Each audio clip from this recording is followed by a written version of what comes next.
say you are homo. What are you saying? My name is Stuttering John. My name is Stuttering John. My name is Stuttering John.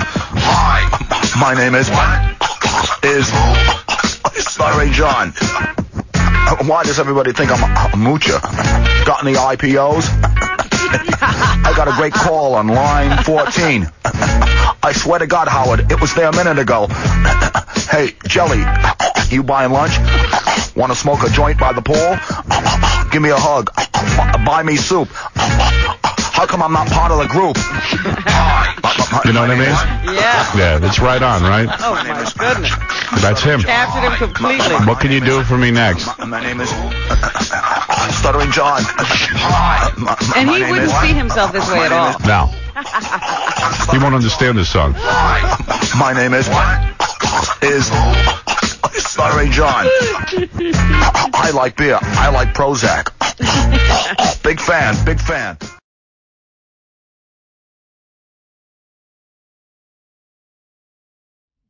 What goes on in Palm Springs? Do I want to be there? Golf.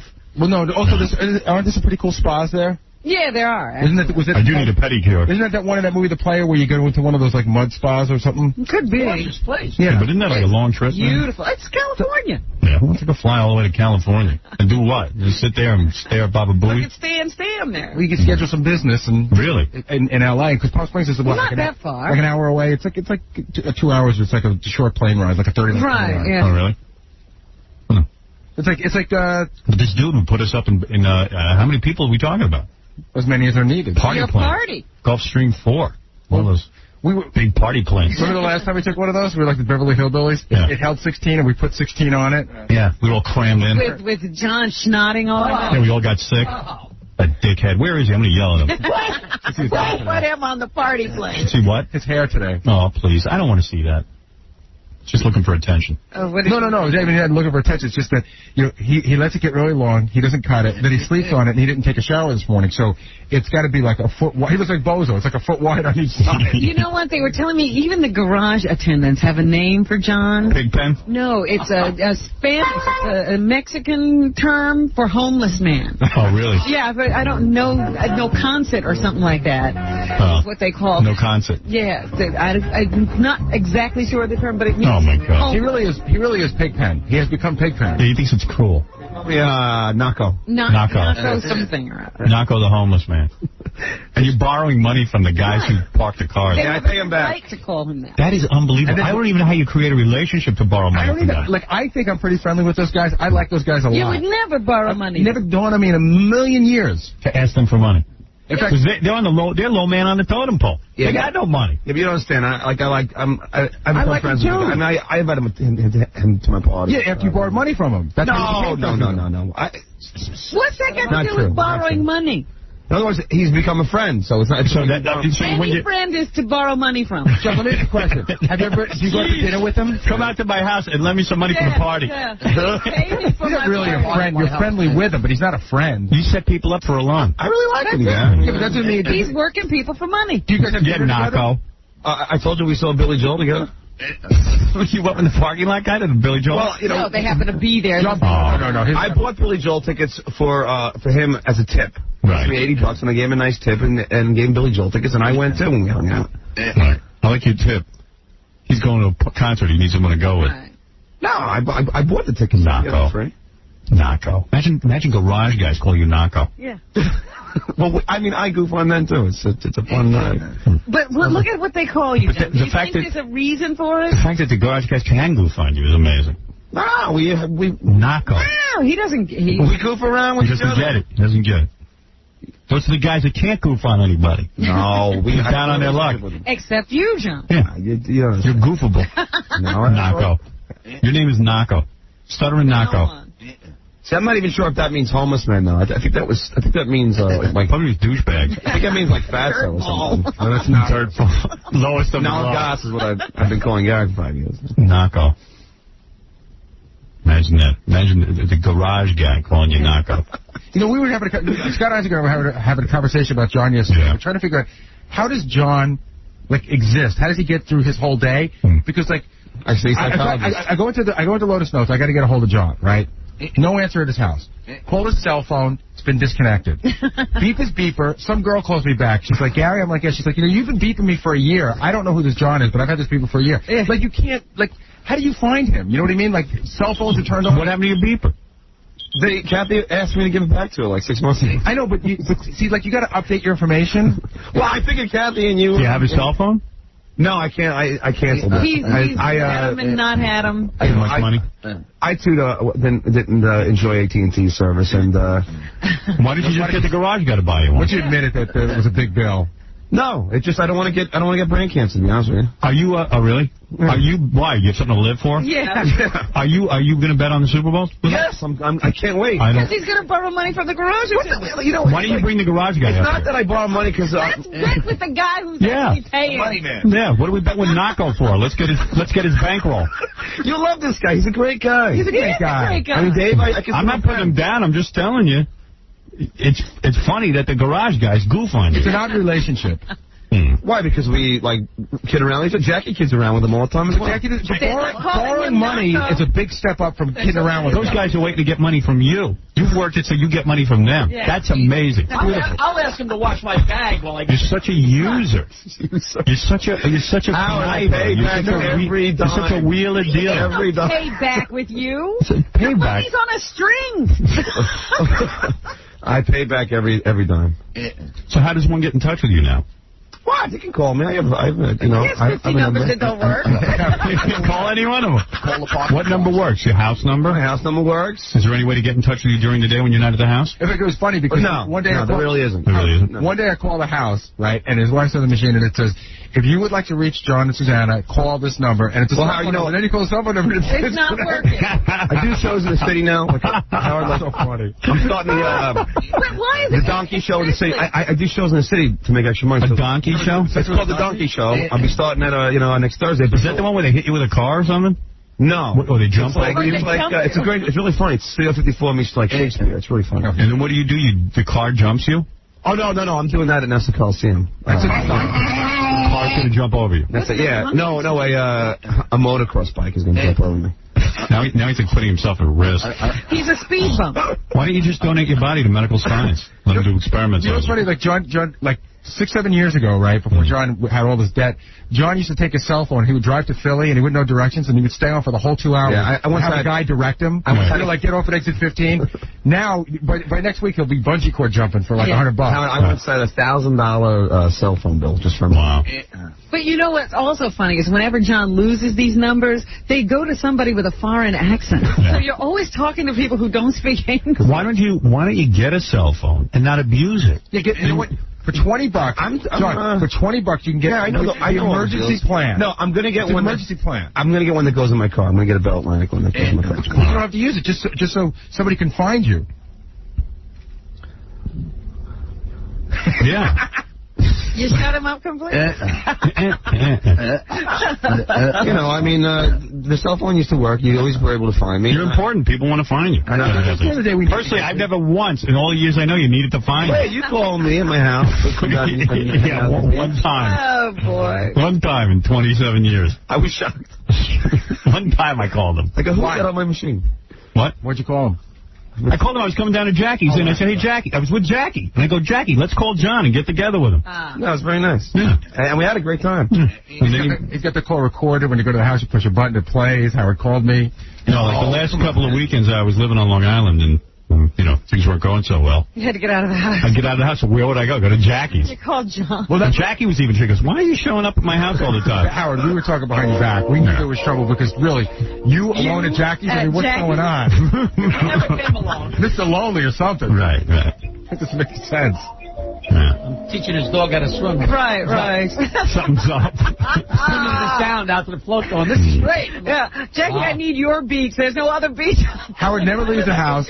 Finally decides to leave the house. Where does he go? Jackie. And let me tell you what else. I know, but it's... I would go there again. Well, you know, Howard, I'm having a big bash. Big bash this year. I'll go. It's going to be, I'm going to have massage girls there. It's going to be great.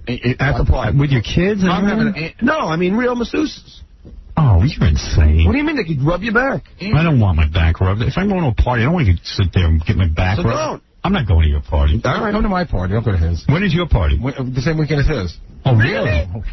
Good. Counter program the party. Yeah, do me a favor. Have a party. I'm commanding you to have a party. we got to work out the party schedule. Really? Well, I don't want to have them the same weekend. Yeah, I mean, you can see Gary's house. I mean, which he's being very modest about. It's a very big house. Right. Are we going to have a party at your house? Yeah, probably. I might even have a party in March. Gary's got Howard. Gary's got a bathtub for like 4 people. No, it's a jacuzzi. Wow. It's not. It's pretty old. Look at you. No, you going there with your wife? Actually, it comes in more handy. I took the kids in for baths last night. I think they're in the kiddie pool. Could you get in with them? Yeah. I put on a bathing suit now. Oh, you do? Yeah. Because it's like kind of weird having your dad be naked. Even though you're a guy and they're boys. You know what's really weird? This is so weird. My wife keeps making fun of me. When I get up in the morning, I check the kids, make sure they got their blankets on. But I'm naked because I get out of bed and I take my clothes. You sleep naked? No, I take my clothes off and then I just walk right to the shower. Right. But I just stopped by the kids' room. So the other day, my kid wakes up, the 2-year-old, and he looks up and he's like, pee-pee. Yeah. Go back to sleep, man. Shut up. Yeah, shut up. You're stupid. Baba Booey. But you don't know that? Baba Booey. You don't know pee-pee? Baba Booey. He's like traumatized. I didn't know Daddy had one. Yeah. I mean, wait till your daddy does some mommy with it. Really heinous. But I started to feel weird, about getting in the tub. Yeah. I think we'll say. How old is Jackson? 5. Yeah, that's it. Yeah, like with each of my girls. When they were real little, they wanted to see me pee into the toilet standing up because that was like a big deal. That's so funny. And after they saw it once, and they'd be like 1, that was it. They never saw my penis again. Yeah. Like Ashley still says, "Where's your penis?" It disappeared. Okay, you ain't gonna see it. Not appropriate. Party's over. About every 7 years. Get married. You want to see some penis? Yeah, I was uptight. I don't want the kids to see. I don't want them thinking I'm like going around showing my penis. There's so many things you can do to mess your kids up. You don't want to. There's obvious things you can do. You know what? The things you're not watching, that's probably what's messing them up anyway. Yeah. Dad in the tub, naked, with the penis, and everybody with their penis. Howard, tell me, not good. Is this weird? Should a really, really hot mom be naked around her 11 and 9-year-old boys? No. Absolutely not. Who? Andy McDowell. Well, she's a fool. Yeah, but doesn't she live in a teepee or something? No, that's different. If you live in a teepee, you should be naked. I was reading an interview in Movie Line, and they own a cabin out in the country. Yeah. And somebody asked her, are you a nudist? And she said, we just do it in our cabin. The kids, it's just, we're free and blah, blah, blah. Oh, boy. My mom's Andy McDowell. She's a hot piece of shit. And you want to know something? She's not thinking of the kid. Yeah. I saw my mom naked for 3 seconds, and believe me. You know Andy McDowell? No Andy McDowell. Andy Devine. No, you just know. Come on, Fred. Roddy McDowell. No, but it's a sacred mother. All right, but fair enough. All right. Whoa. All I know is... No, but my mom, I saw her for 2 seconds in her giant panties with the hair. That's hardly naked. Yeah, but a top off. 2 seconds and I still was traumatized. Yeah, no, I've been there. Yeah, you didn't live around nudists. It wasn't like it was a natural thing, and people weren't ashamed of it. And then your mom's like free and naked running around in the woods, and she's hot, and you're like, hey, I think this looks attractive. What about your dad? Oh, please. The whole family. I saw my dad's wiener for 2 seconds and I was upset. What? Again, I think there's a lot of uptightness. Because first of all, you don't want to think of your dad when you're a little kid doing something nasty with that nasty penis to your mom. Listen to what he grew up with. Everything's all nasty. I've never seen my dad's penis, but I can't. That's my point. You're lucky. That's why you're normal. How is that far off the mark? That's normal? What? Nico over there? You're not that far off the mark. Not that it's so nasty. Who wants to know your dad's doing your mom? Yeah, right. No, I don't want to know. You don't want anything sexual. Sex is a beautiful thing if it's not your parents. Right. If it's you, it's beautiful. Did you ever have sex on your parents' bed? Oh, yeah. See, I can never do that. Let me tell you something. I told you, the first time I ever did myself, Was it your parents' bed? No, I told you. I tried. Here's the God's honest truth. My parents wouldn't get a television in any other room except one room. And my mother thought it was like, your sister and you have to watch TV together and agree. My sister's 4 years older than me. She's a girl. I'm into cartoons, for Christ's sakes. She's into movies. There's no reason why my sister and I should be yelling and screaming and fighting with one another. It's the only time we ever fought. Over the TV. But you got to say the TV was new. Nobody knows. If those two geniuses would have said, you know what, who needs some fighting? Put two TVs in the house. My mother thinks you have to sit together as a family and stare at a blank screen. So it caused all the fights. But the other TV got to be in their bedroom. It's a little black and white TV. So everyone was out of the house. And I knew Gilligan's Island was on. And my friend told me about pleasuring yourself. I'd never done it before, and I couldn't even figure out how you would do it. I'm laying in the bed naked. My legs are akimbo. All right? Had you reached puberty yet? No. Naked. I'm naked, completely nude, aroused. Turn on Gilligan's Island, waiting for the part. Ginger. Oh, yeah, I'm Ginger. Waiting, and I'm pleasuring myself, or so I think, but I'm not really getting anywhere. And I thought, like, something should happen, and I made a number one all over the bed. Oh, stop. No, I just... Stop it. But kind of all over myself. Now I'm like, oh, man. How old are you? Like 9. 9? Yeah. See, that's still too 9? 9 or 10. Do you know how old I was the first time I did that? What? Way too old, obviously. But I'm telling you, I didn't do it. How old were you? I didn't do it. How old are you when 13. How old are you when you're in the beginning year of 10th grade? Is that 16? 10th grade is like 15 or 16. Really? Yeah. See, no, and then I don't think I did it till I was like 13. Yeah, me too. Right around 12, 13. Yeah. Where'd you get the idea from? A kid told me about it. Yeah, so I'm he like, was trying because somebody had already told him. Yeah, I was really afraid doing it too. I was like, I gotta hurt myself here. I don't even know what I'm doing. I really, and then like I wanted to feel the sensation that the guy was talking about, and so nothing was happening. So I just.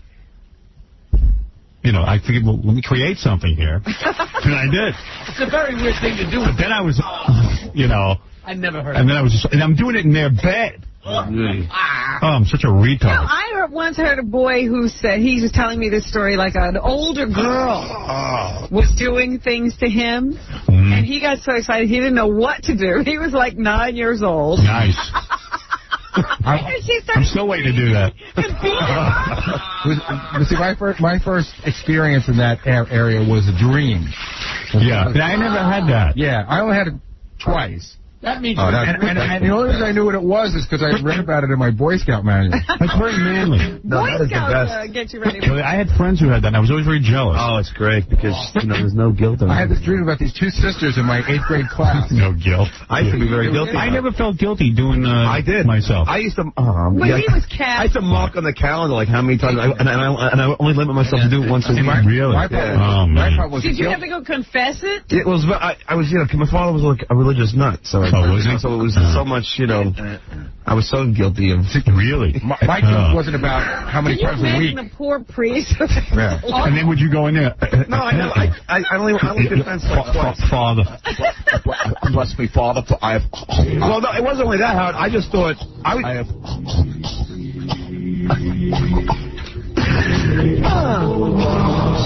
You made a mess. But Howard, it was just peer pressure. I didn't think anyone did it. Right. I told you, when I first heard you talking about it, I go, wow, I guess people do this, but none of my friends would admit it. When you first heard me talking about it? Yeah, when I was like 17, 18, I heard you talking about, doing it all the time. I said, well, there's somebody else who does it, because all my friends wouldn't admit to it. No. See, I got cornered by my cousin and his Vietnam buddies. Really? We used to play poker night on Tuesday, and we were talking. I think it was like in 9th grade, and they were talking about it, and I was like, what are you guys talking about? That's gross. Yeah, everybody denies it. And then they go, the guy puts his, I remember the guy's name was Jake the Snake. And he goes, dude, if you don't do that, your head's going to explode. I would ask my friends, they go, no, that's gay. Everybody's working on stuff. It's gay. Then you thought you're gay. Like, I guess it's... Because I'm gay. All right, let's take a break. I got to take a break. And then I'll give you the update on Spider-Man. You you read it already? Yeah. Oh, good. When do you want to bet? You're smart. This is a short article. Yeah, I couldn't even find the article. When's the betting taking place? Well, we'll do it soon. No out. You have no money. I'm not betting with you. Howard, what do you mean? I always pay my bets. You know what? I want the money in advance. We Goodbye. don't know where your money Usually I win anyway, so it doesn't matter. Okay, we'll see. All right, we'll be back right after these words. Stuttering John moves in incredibly close to Matthew Broderick. Did you guys sign in with Kiss Harvey Firestein? In what way? Oh, in any way. I don't think I kissed Harvey Firestein. I kissed another guy in that movie. Oh, in Touchstone Trilogy? Yeah, I didn't kiss him. Have you kissed any men since Touchstone Trilogy? What business is that of yours? I'm just asking. Just curious. No, I Come on, Matthew. I'm a big fan. Okay, no, I have not. How does it feel to be how does it feel to be a gay sex symbol? I don't know that I'm a sex symbol, so I don't know. You want to say something? Yeah, sure. Wow, there he is. Did you watch your father in Highway Patrol? My father wasn't in Highway Patrol. Did you have any good Chrissy McNichol? I don't know her at all. I don't know her at all. You have great questions, but I don't know anything. Did you drive him, Matthew, or what? Okay, taxi. What did you dump Jennifer Grey? You don't answer? I'm done. Okay, so one more. This is a good one. What would it take for you to make love to Whoopi Goldberg? What would it take for you to make love to Whoopi Goldberg? Gun to your head or drugs? What is going on? I don't know. You don't like that? No, I'm done. You know Howard Stern? Yeah. Are you familiar with him? Do you like him? Just some. No comment? I don't want to talk. All right, thanks, Matthew. Thanks, Matthew. We learned so much. You're listening to a man whom everyone knows too much about. Howard Stern. Come on, I'm going to talk fast. I'm going to talk fast so I can get to a lot of stuff. Jackie, way too many Heineken Martling, his 4 filthy Oleo CDs and cassettes at the warehouse, or call 1-800-323-KING. Tonight and tomorrow, Vegas. Tonight and tomorrow. Viva la Jackie. Wow, a whole weekend. January 28th, 29th at the Riviera Hotel on the Strip in Vegas. For Filthy 3D Joke Man and MP3 audio, visit jokeland.com. I'm so exhausted. Here's the case real quick. You know, every night I eat the same thing for dinner. Yeah. Okay? I've been dieting for the movie. Yesterday, I got yelled at for 4 hours by Ivan Reitman, one of the most famous directors in the world, that why did I cut my hair? And the cut is horrible. And what did I do? When did he see you? He saw me on videotape. We videoed me doing some stuff. Over the weekend? Yeah. He said, man, you were really good. He goes, well, what'd you do to your hair? I told you not to cut it. I told you not to. I said, Ivan, first of all, my hair grows like straw. Mm-hmm. It grows like wild weed. Excuse me, not like straw. Like wild weed. It'll be grown in by then. He goes, yeah, but it's in your face. You know, it's always a problem with my hair. It's in my face, so they're going to have to find a way to keep it long, but keep it out of my face for the shooting, because everything I do, my hair goes in my face. You know what I mean? You know, I'm lucky enough. You'll be wearing barrettes. I know. I'm lucky enough to have hair, and everyone else seems to have it under control. I don't know. My hair is out of control. I don't know. Betty started yelling it was too dark. What did I do? I've been telling you that for years. Yeah, well, they're going to fix everything. They're going to fix me up. I'm getting a makeover. I've been trying to tell you to get light highlights for quite some time. Ralph is no help. Evidently, they're going to keep Ralph away from this situation of my hair. Ralph came to me the other day, and he says, I have an idea for a style for your hair. I said, keep your hands off my hair. Stay away from it. Look at Howard. I had to go buy a suit yesterday, and Ralph went with me. He did a real good job on that. Yeah, he helped me out. He really did. He hooked you up, huh? Yeah, it was really weird. I went over to, I don't know what store I was in. I think I was in Saks. Fifth Avenue? Were we on Fifth Avenue, Ron? I don't know. Where was I, in Saks? Was it a big store? Saks? Yeah. All right, you can leave now. What? Why are you saying I'm no help with your hair? I'm not saying it. I think you're great, but evidently no one else does. Why? It's out of your control. Don't worry. There's plenty of problems. All right, anyway, what, are you going to sit here and wait for the problems? What do you want from me? I got yelled at. Thanks. Thanks a lot. Ralph's all insecure. Thanks. What did you say? He has a career. He has a career. You slam him, it'll hurt his future. Yeah, who else is he working with? Where's other clients who else is lining him up? Ed Harris. Well, his hair looks good. Thanks a lot. The word is out, I'm no good. Yeah, as long as I like him, what is he worried about? Doesn't matter. That's all he's got to worry about, whether I like him. When I drop dead, his career is over. He's back to being a bum. Dope. Thanks a lot. Thanks a lot. You mean my work isn't the best work on the planet? Thanks for your support. What do you want from me? Ivan was yelling, Betty. I said, hey, look, do what you got to do. You go, yeah, you could have long hair, but, push it back. Uh-oh, he's back. Dude, what are you upset about? What are you afraid of your career is going to end? No, but just the way you're saying it, like. Dude, I got yelled at. Well, hey, and they should have been really yelling at you. Yeah, you did this to me. You wanted to cut your hair. I thought it was a good idea. Right. No, he doesn't like what we did. He doesn't like the way it looks in the back. That was your idea.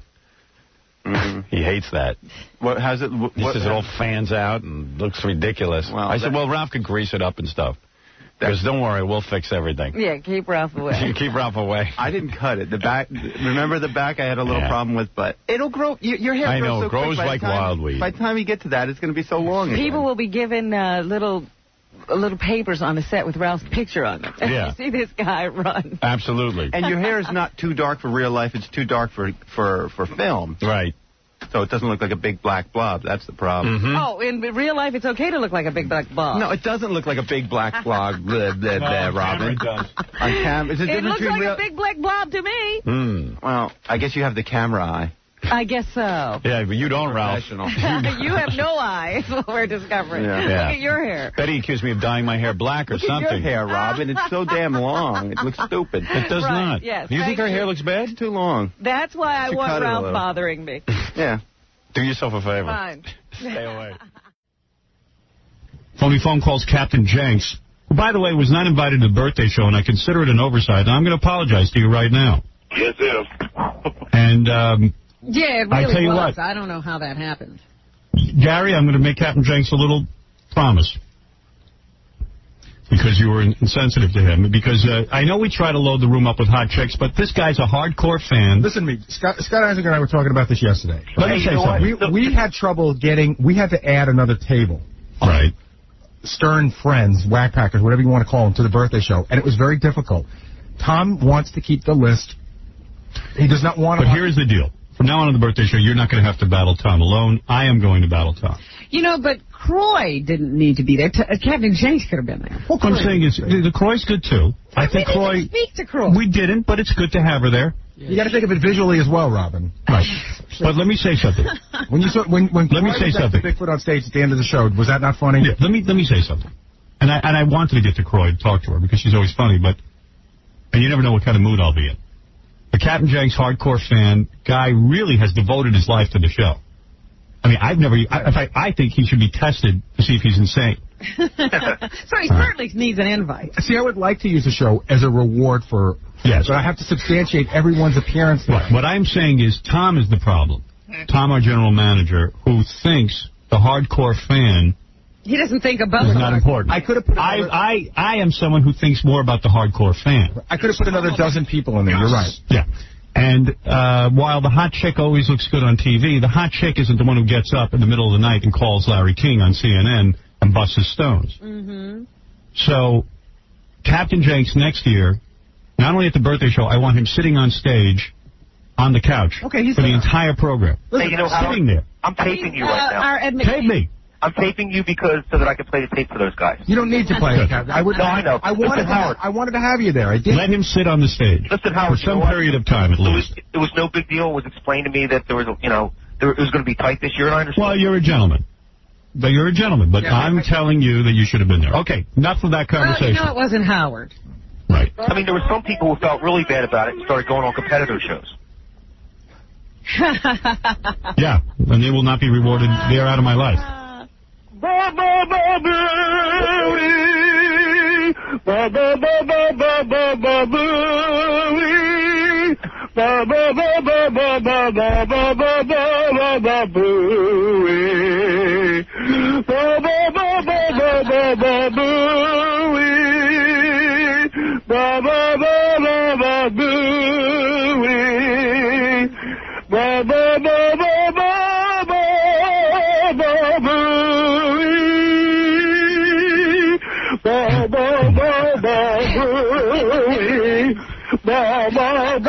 Such joyousness.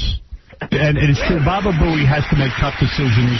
He's put in awkward positions by Tom. That there was supposed to be a dance floor, which there wasn't one because he kept adding more tables. Right. So, nevertheless, an oversight that shouldn't have happened.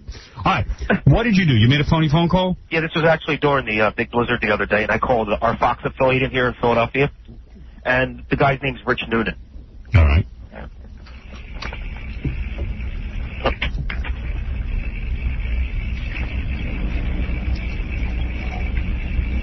Here we go. Bruce mentioned the crews out there getting a little frustrated after so many hours of this. Let's get an update now from PennDOT spokesman Frank Graff. Frank, how's it looking out there? Hey, good. How you doing, Rich? Well, one thing's for sure. If you don't need to be out, don't go out. Let the people that need to be out there cleaning, doing their job without the extra traffic. We've been able to make a lot of headway on the major road arteries, but, pretty much we're expecting phase 2 of the storm. And, although we probably have seen the worst, and we want to make sure everybody's home safe in time to watch Howard Stern's new TV show. Yeah, that's true. Thanks a lot, Frank Graff from PennDOT. We appreciate your call. Let's move on. Frank, how's it going with you? Weather-wise, we're still counting. Weather-wise? That was not Frank Graff. That was Captain Jenks of the Howard Stern crank calls, and that's what I just heard. So we apologize for that. It's not happening to us yet, but Captain, you got us. Wow. You know what, I don't even know you're Captain Jenks. Captain. But you've said this about him before. He was probably more interesting than Frank from PennDOT was. He was doing good. He did very good. Stay home. Stay off the roadways. Give me good advice. You were very responsible. You didn't get on there and go, okay, everybody, get on the roads. No big deal. Drive as fast as you can. The funny thing, I live in this city, Howard. I got to deal with these people when I see them on the street. Exactly. But it's like this guy, Frank Graff, is the real head of PennDOT. Right. So they're all expecting his call anyway, so I just happened to call him before he happened to and got on the air. But the funniest part you want to be careful or you'll wind up with a real job. You'll be the head of PennDOT. Yeah, exactly. But, the funny thing is it's not bad enough now that I do a Howard Stern plug, but the host of the show plugs me. Yeah, it's becoming almost like the Kathy Lee Gifford, Rosie O'Donnell, The View, Meredith Vieira plugs. Exactly. All right, thank you. Hey, what do you think of these phony phone calls from the Touchstone Terrace? I thought they were very funny. Actually, I've been fans of those guys for a couple of years. I got their website linked on my website. All right, well, I'm going to play a couple of theirs now. Thank you. You've inspired me. Thank you for making the 50th call. We now have your phone number and the police and the phone company. Oh, yeah, okay. All right. Anyway, so the Touchstone Terrace. Maybe I should play this again because I thought it was good. A lot of people wanted to hear it. Here's some guys who put out an album of phony phone calls. They sent me 3 of them. Should I play that first one first or the second one? The first one? Okay. Oh, man. Well, the second one was good, too. Yeah, they're both good. And I have a new one. Oh. All right, here. Maybe we'll get to all 3 today. All right, it's like a bunch of white guys who yank around black people. Well, somehow or other they get these people who are calling customer service. Yeah, listen to this. Customer service, can I help you? Hello, yes. I had a special delivery package. I don't know if it got delivered yesterday, but they did leave a certified letter. And I'm trying to see if it has not been delivered, can they deliver it today because I'm going to be here all day? Do you have your tracking number? Give me that piece of paper. Ma'am? Yes. Yeah, I'm hoping, was it supposed to be delivered yesterday, you said? Yeah. It's a watch. It's a diamond watch. Yeah. Because we got a fellow, he works in the warehouse, this wacko, he's been lighting people's packages on fire. He set them on fire. Yeah, I don't know if yours was one of them. I'm thinking maybe I could transfer you to him and you can describe what your package looks like and he'll tell you if he set it on fire. When did it happen? Yesterday? Yeah, see, he comes to work, he smokes crack, he drinks his booze, and I don't know, he's out there. Well, then my package supposed to have been delivered yesterday, and if he did that, he's going to have to pay for that. Well, I'd like to transfer you just so you can describe the package to him, and then he'll let you know if he burnt it. All right. Okay, please hold. He said one of the guys worked there went crazy yesterday and burned all the Customer service, this is Blade in the mailroom. What?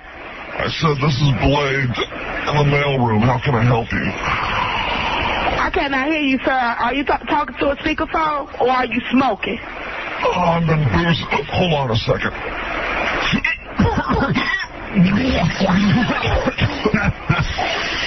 I'm sorry. I just had a little too much to drink. How can I help you? A little too much to drink. Yeah, it's on your job? It's Saturday now. I get the party. Now, let me speak to the supervisor because you're not supposed to even talk like that on the phone. Hey, chill out and have a Quaalude. What? Hey, come on, don't be a flatliner, man. Don't be a flatlight. Who this Hello? Sit there, baby. Hello? Yeah, how's it going, dude?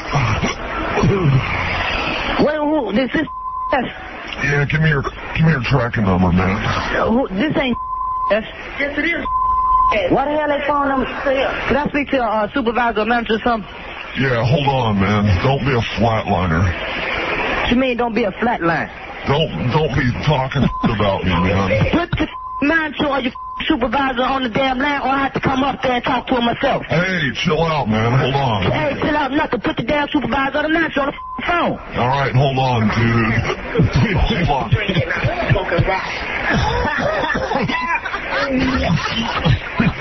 Man, what the f this is? I'll transfer you. Hold on a second. What type of f this is? Man, I swear to God. Hello? I don't know what kind of place this is. Yeah, this Willie, the supervisor. Can I help you? Who? I said this Willie. What you want? What's the problem here? What do I want? What is the problem? Okay, first of all, you got someone working in the mailroom that burnt everything, doing crack cocaine. Yeah, he drunk off his ass. What? I said he drunk. That's all. He just drunk. He ain't always like that. Drunk? That's not supposed to go on in Come on. It's Saturday.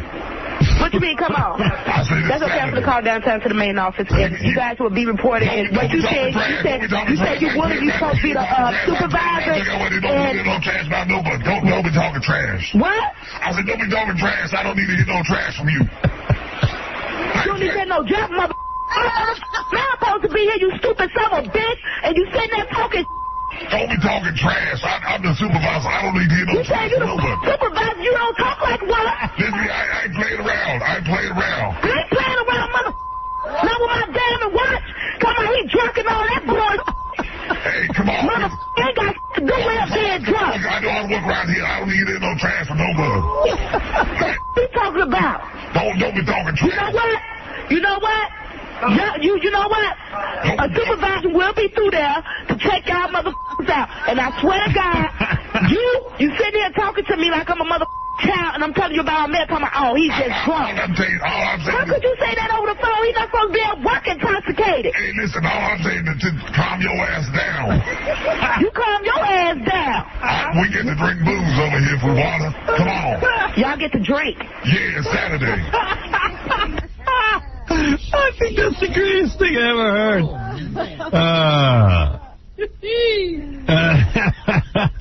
My favorite line is, I'm the supervisor. I don't need to be hearing this. Don't be talking no trash. Is this supposed to be Mr. T kind of thing? Like, don't be talking no trash? Yeah. Pro wrestler. Oh. That's great. The second one's funny, too, when that guy gets on. It's the same cast of characters. It's Saturday. We can drink. Saturday. Come on. You know, what do you say? You tell her to relax? Mellow out. Mellow out. Flatliner. That's the other guy. Take a Quaalude. I remember the second one being funny, too. What does flatliner mean? They go like a top when he says, what you mean flatliner? Don't be brain dead. Brain dead. Yeah, but the first one. But they don't care about that. They're going off like he just called him the N-word. Yeah, the first one will go, what do you mean flat? We get a drink here on Saturday. Oh, my goodness. All right, this is the one. All right, I'll give you a double header. So then they get this call.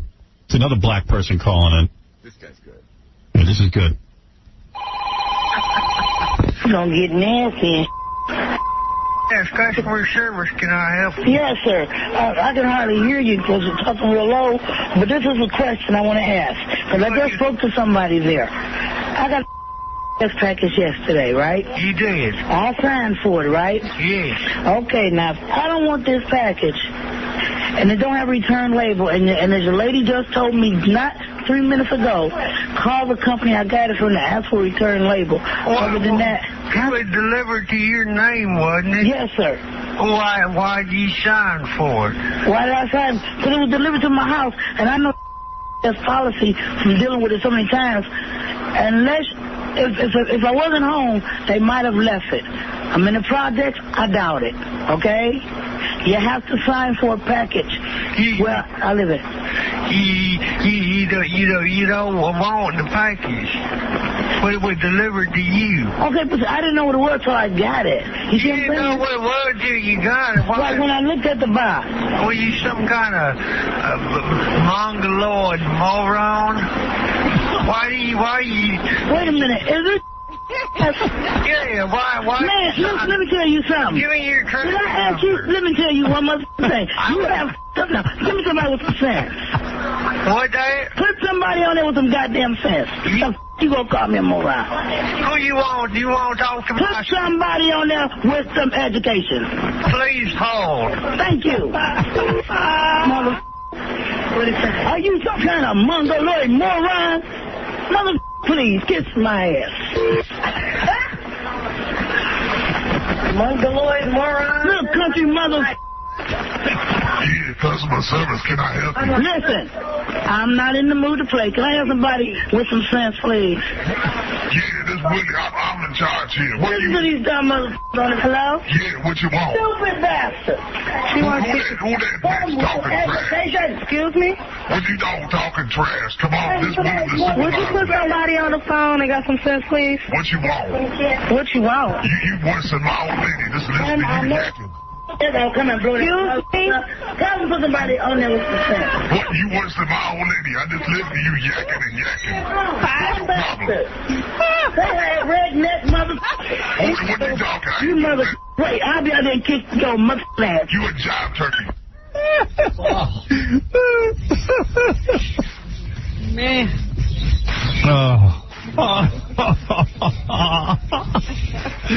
It reminds me of my youth. It's always fun to hear people lose their minds. Oh. I was growing up in Roosevelt, which was an all-black community. Hearing people argue was my favorite thing, as long as they weren't arguing with me. Gary knows where I grew up. You know what I mean? Like, that was my one joy. At least if people weren't beating me up, I could listen to them fight. It's always funny when it's not you. Yeah. Full high. Because that is, you know what it is? Black people know how to yell. But none of it makes any sense. Give me somebody with some education. Well, what would you do with somebody with some education? You know what I feel bad for that woman, though? It's like, you know how horrible it is to call a customer service department and explain to them what happened? And you get these two guys yanking you. Those two guys aren't that far off of reality. That's the thing. Yeah, I know. That's the thing. You know, the point is, if you heard that, you'd hang up. Well, obviously, I got the wrong number. This is Willie the supervisor. I got no time for this. Put someone on with some sense. What are you, a mongoloid moron? You sound like my wife.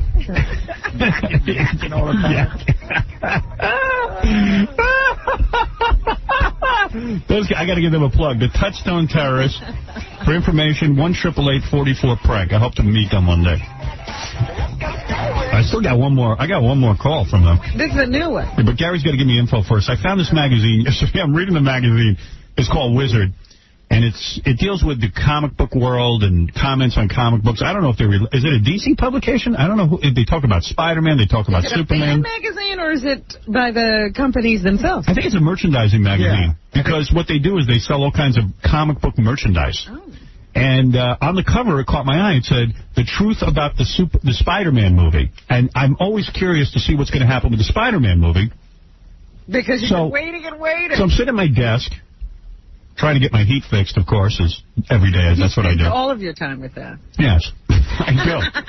That's Ralph. He was the other the other day. Going on for months. I'm always busy with the guy with the heating. It'll be fixed by summer. My apartment is impossible, evidently, to find heat that works. You're busy with everybody. Yeah. No one can just put stuff in, and then I'm done. It's like, you know, I used to watch... What did you get, a heating system that hadn't been tested? I don't know. They can't get... I mean, this morning, they were in there all yesterday. This morning, I go in on...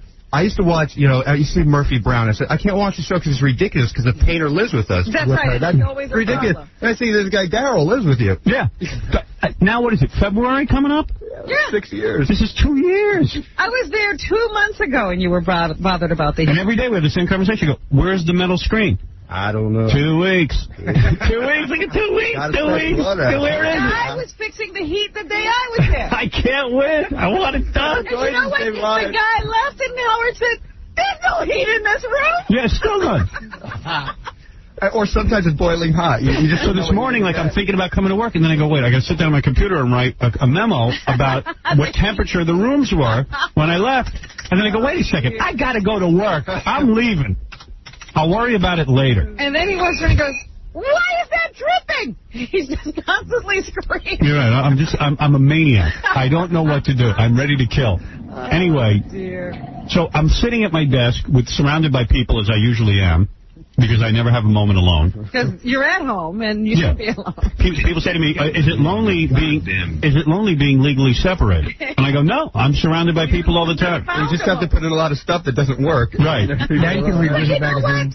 I now realize that when you lived at your house, there were always people there, too, fixing it. Yes, it's a constant. So this is going on with you no matter where you go. Yeah. But I figured now that I'm legally separated, this won't go on. I used to blame my wife. I'd say, why are you always having things done in the house? I realize it's me that's the problem, not my wife. I can't stand me. That's right. It's you. Yeah. You've had people in your house as long as I can remember. Why do you not have people in your house? I do. You do? Oh, constantly. Oh, good. Okay. But not every day like that. No, not like... Every day. Every day. But you do crazy things. I don't do crazy things. Heat is crazy? No. You want to be warm? I paid a lot of money. I put in heat, and that's but it. You didn't put in the heat everybody else does, where the people put it in and they go away. Right, because the heat makes too much noise. How would your house on that is true. Mine still makes noise. Your house on you put an office in your closet. Right. Remember, that took a while. Right. I don't want to talk about that because it'll get me so upset that I won't get on with the rest of the show and I have a million things to talk about. So I'm reading this magazine, and I go, oh, I have to find this Spider-Man article. 20 minutes, I'm looking through the magazine, can't find the Spider-Man article. Then when I find it, I don't have the energy anymore to read it. So I said, you know what I'll do? I'll bring it in, have Gary find the article and read it, and tell me what it says. What does it say? I'll boil it down for you quick. Mostly, it's an interview with this guy, Avi Arad, who's the president of Marvel Films. Okay, go ahead. They're saying that tentatively the movie's scheduled to get into theaters around 2001. Right. It's very tentative. Okay. There's a lot of rumors going on around the movie. Like they're saying Chris O'Donnell's going to play Spider-Man. That's not happening. Wrong move. That's not happening, so don't worry. The guy that's the president of Marvel says he thinks the script is really good, but it's just a blueprint. They're still not done with the script. So they don't know who's going to play Spider-Man. Well, have they worked out all the legal entanglements? Because 20 people own the rights. No, it says that they're going. It says Jim Cameron was on board. He's not on board anymore, but the original script that he wrote is still the blueprint for what they're doing. In fact, why is Jim Cameron writing the script and then not directing? I think they're taking too much time. Right, and taking what Jim Cameron wrote, and other guys are writing it now and finishing it up. They're saying that Jim Cameron in his script had two villains. One was a millionaire industrialist with the power to control electricity, like Electro, but it's not going to be Electro. And one's an ex-con who can transform into sand, a la Sandman. Yeah. And this guy's not confirming or denying whether either of those characters will show up in the movie. Okay. This is Cameron's no longer involved. Right. He took his writing and directing talents off the table during the long-running legal battles between MGM, Sony, and Viacom. Okay. Some people they are talking about to direct it are David Fincher, who directed Seven and Fight Club. Or Chris Columbus, who directed Mrs. Doubtfire, who's a really good director, but not for this. No, bad move. He says, hey, they got, Arad says they have a working script, and when the director's on board, we'll finish it. And then they talk. The person who should direct it is, you know who I'm thinking about, Ralph? I know who it is, because they were saying that they should get the Wachowski brothers. Those are the guys that did The Matrix. Those guys are good. Yeah, they're good. They're good, but you know who I thought should have directed? Who? Sam Raimi. That's what I told you he did. Is he directing it? He is. Sam Raimi did Darkman. I know the guy. In fact, we almost wrote something together. Well, they're saying, according to this article, there's no director. They're already screwing up because they should have the Green Goblin. Not Sandman. Who cares about Well, and again, they're not... Sandman's good. He's all right. What's wrong with Sandman? Green Goblin's good. You know they need that guy, Mr. Octopus. Dr. Octopus. Yeah. Probably. Yeah, he's good, too. He's good. He's nice. All right, here you go. We'll write it. Dr. Octopus. And Green Goblin's great because it's his father. It's his father. Get out. You look like a Green Goblin. Well, wait a second. Ralph needs to be here for this. What? Listen, so the article ends with who they're talking about to possibly be Spider-Man. Okay. Let me hear this. So Leonardo DiCaprio. Well, he's what? Professed comic fan Freddie Prinze Jr. No. He's such a jerk. And Leonardo DiCaprio, Ben Affleck, and Jim Carrey have all been mentioned. Jim Carrey's all wrong. No, he wouldn't. He's too over the top. He screwed up on the Fiddler. He wouldn't... the Riddler, I mean. You look at him. Yeah. Well, that was that Joel Schumacher. Oh, that's true. I can't blame Jim Carrey for that. Yeah, but he's just annoying. He's getting like Robin Williams, you know, like all over the top. Yeah. Mellow out. Well, he needs a director who reins him in. He needs to flatline a little bit. But it says as far as Chris O'Donnell, this guy, the president of Marvel Film, says forget that. Come on. No Chris O'Donnell. Yeah, I mean, Chris O'Donnell's, Robin. But Chris O'Donnell's the best one out of those names they mentioned. No, Leonardo DiCaprio wouldn't be bad, because if you ever look at Peter Parker, at least Leonardo DiCaprio has the look. He resembles him. Yeah, but he's just so skinny, you know. He can beef up. He could beef up. Look at Denzel Washington. He beefed up. Who would you pick to play Spider-Man? Who would I? Out of those people, Leonardo DiCaprio. If you could have anyone. Like, who would be a good person to play? Did you ever envision someone as Spider-Man? Who were they talking about originally? Nicolas Cage? No, he was Superman. They were talking about Jim Carrey. Nicolas Cage is too old to play Spider-Man. You need like a nobody. Who needs a name? Okay, we'll get you James Vanderbeek. Well, you know what I'm thinking about? Norm Macdonald. Oh, why is it Drew Carey? Drew Carey's a great guy. Fat Spider-Man. Yeah. Barely stuffed into his outfit. Why does Spider-Man have to be thin? He'd be a good Dr. Octopus. Why yeah, right. Drew Carey. Oh, my God. Arms, Listen to this idea. Tom Cruise. Tom Cruise. You want to know something? Tom Cruise was really good in Interview with a Vampire and probably could play that part very well. He's just a little too old. A little too long to do. Mission Impossible. Leonardo DiCaprio's too small. You want to? No. He could be good. Michael Keaton they thought was too small. Was a good actor. They thought Michael Keaton was too small. Look how good he was. Yeah, but he was a great actor. All right, you want to know who I think would be good? Tori Spelling. No! Why not? Good to look at. Look at the cans on Spider-Man. Look at the cans. Big floppy suction cups on those. Floppy cans. He can't fit his web. His cans are in the way. Spider can. Who do you think should... Who do I think should play Spider-Man? Leonardo DiCaprio wouldn't be bad. He's an excellent when Jim Cameron was in here... Ben Affleck. No, not Ben Affleck. When Jim Cameron was in here and he mentioned Leonardo DiCaprio, I could see that. How about Matt Damon? No. He's a good actor. He's not bad. He's a good actor. He might be all right. How about Brad Pitt?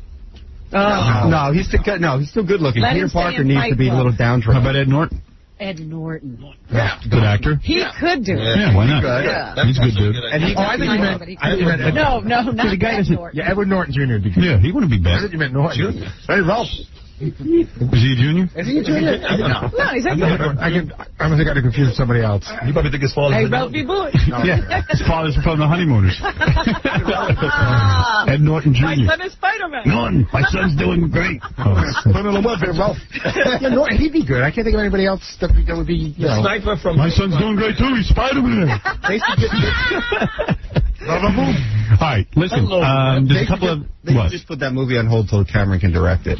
Yeah, you might be right about that. Those guys in the main. 7 was a great movie, Howard. What was? 7. 7's a very Yeah, but that was...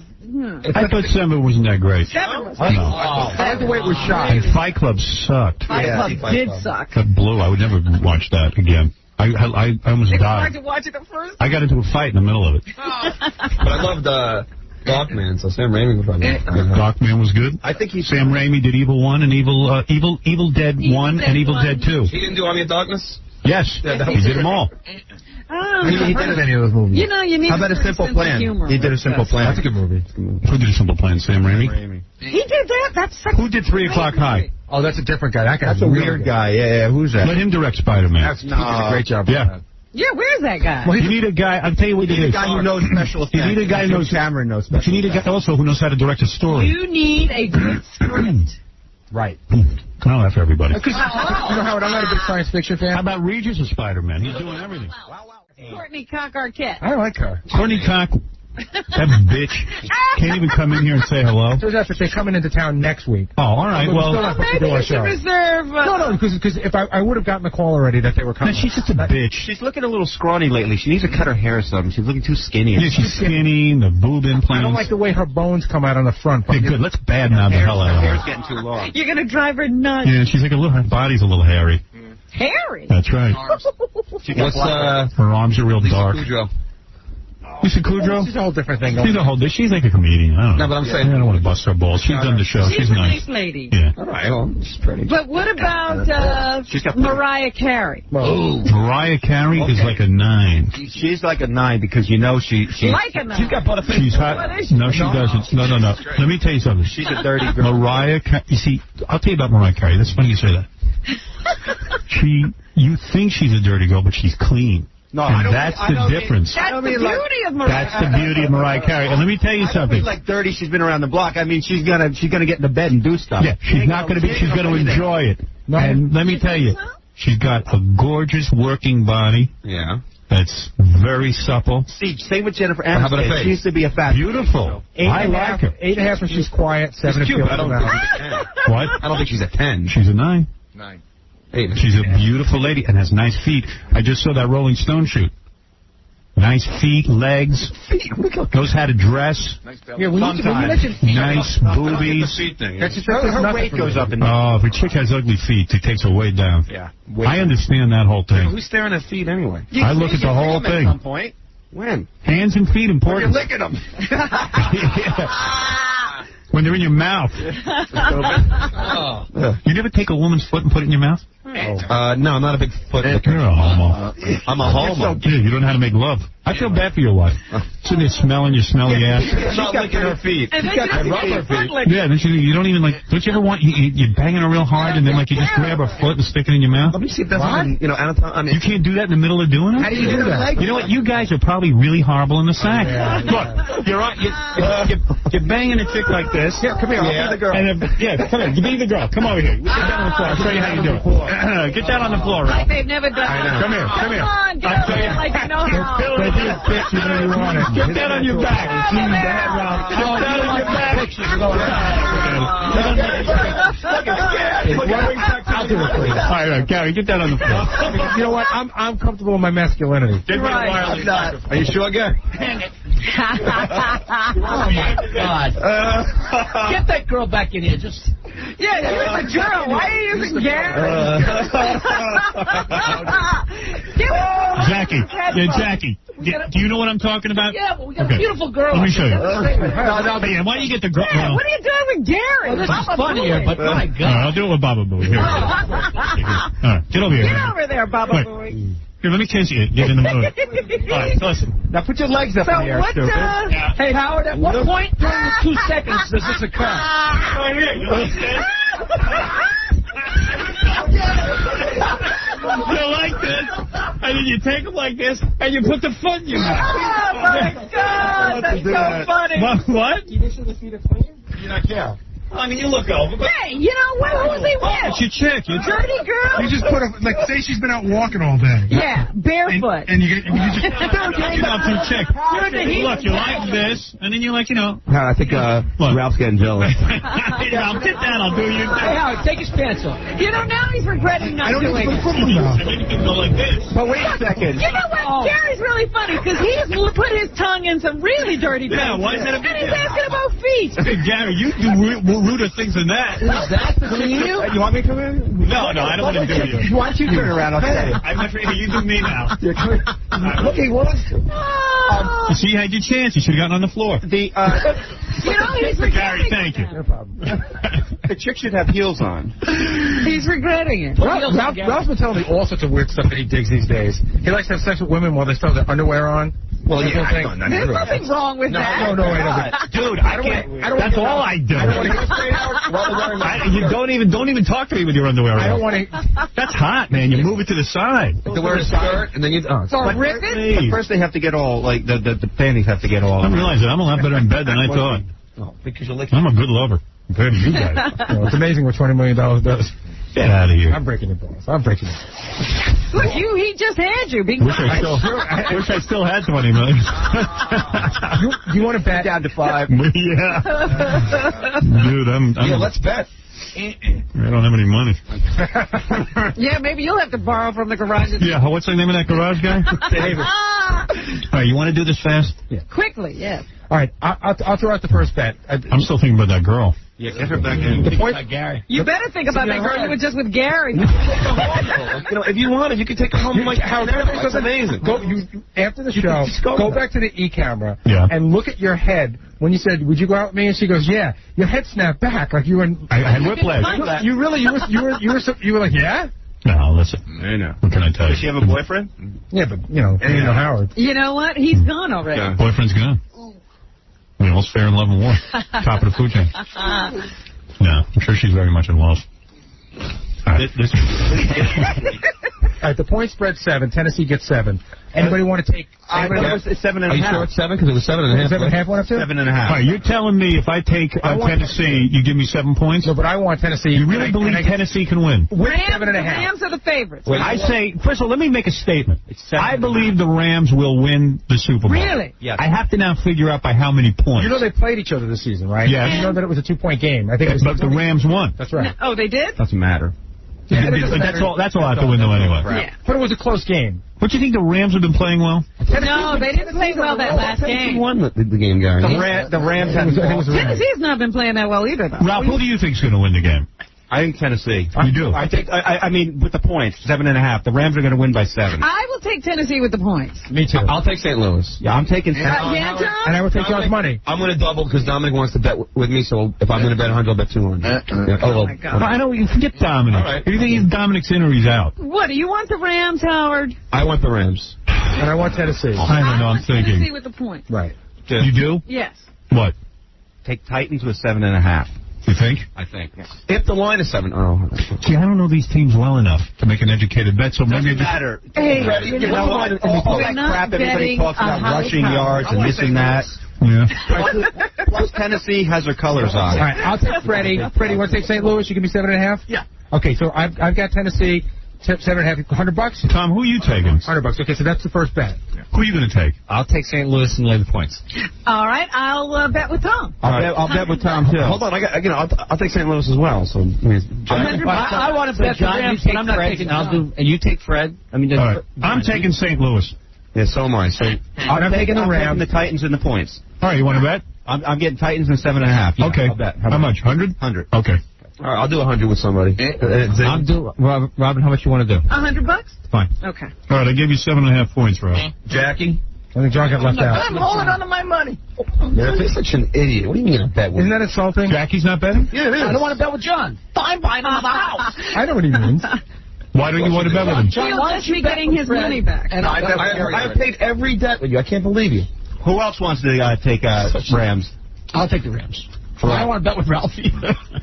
Oh, man. Don't. Got rules. All right, what else are we betting? Well, we can go to team to make the longest field goal, team to score first, or we can go to stuff like will Kurt Warner throw an interception?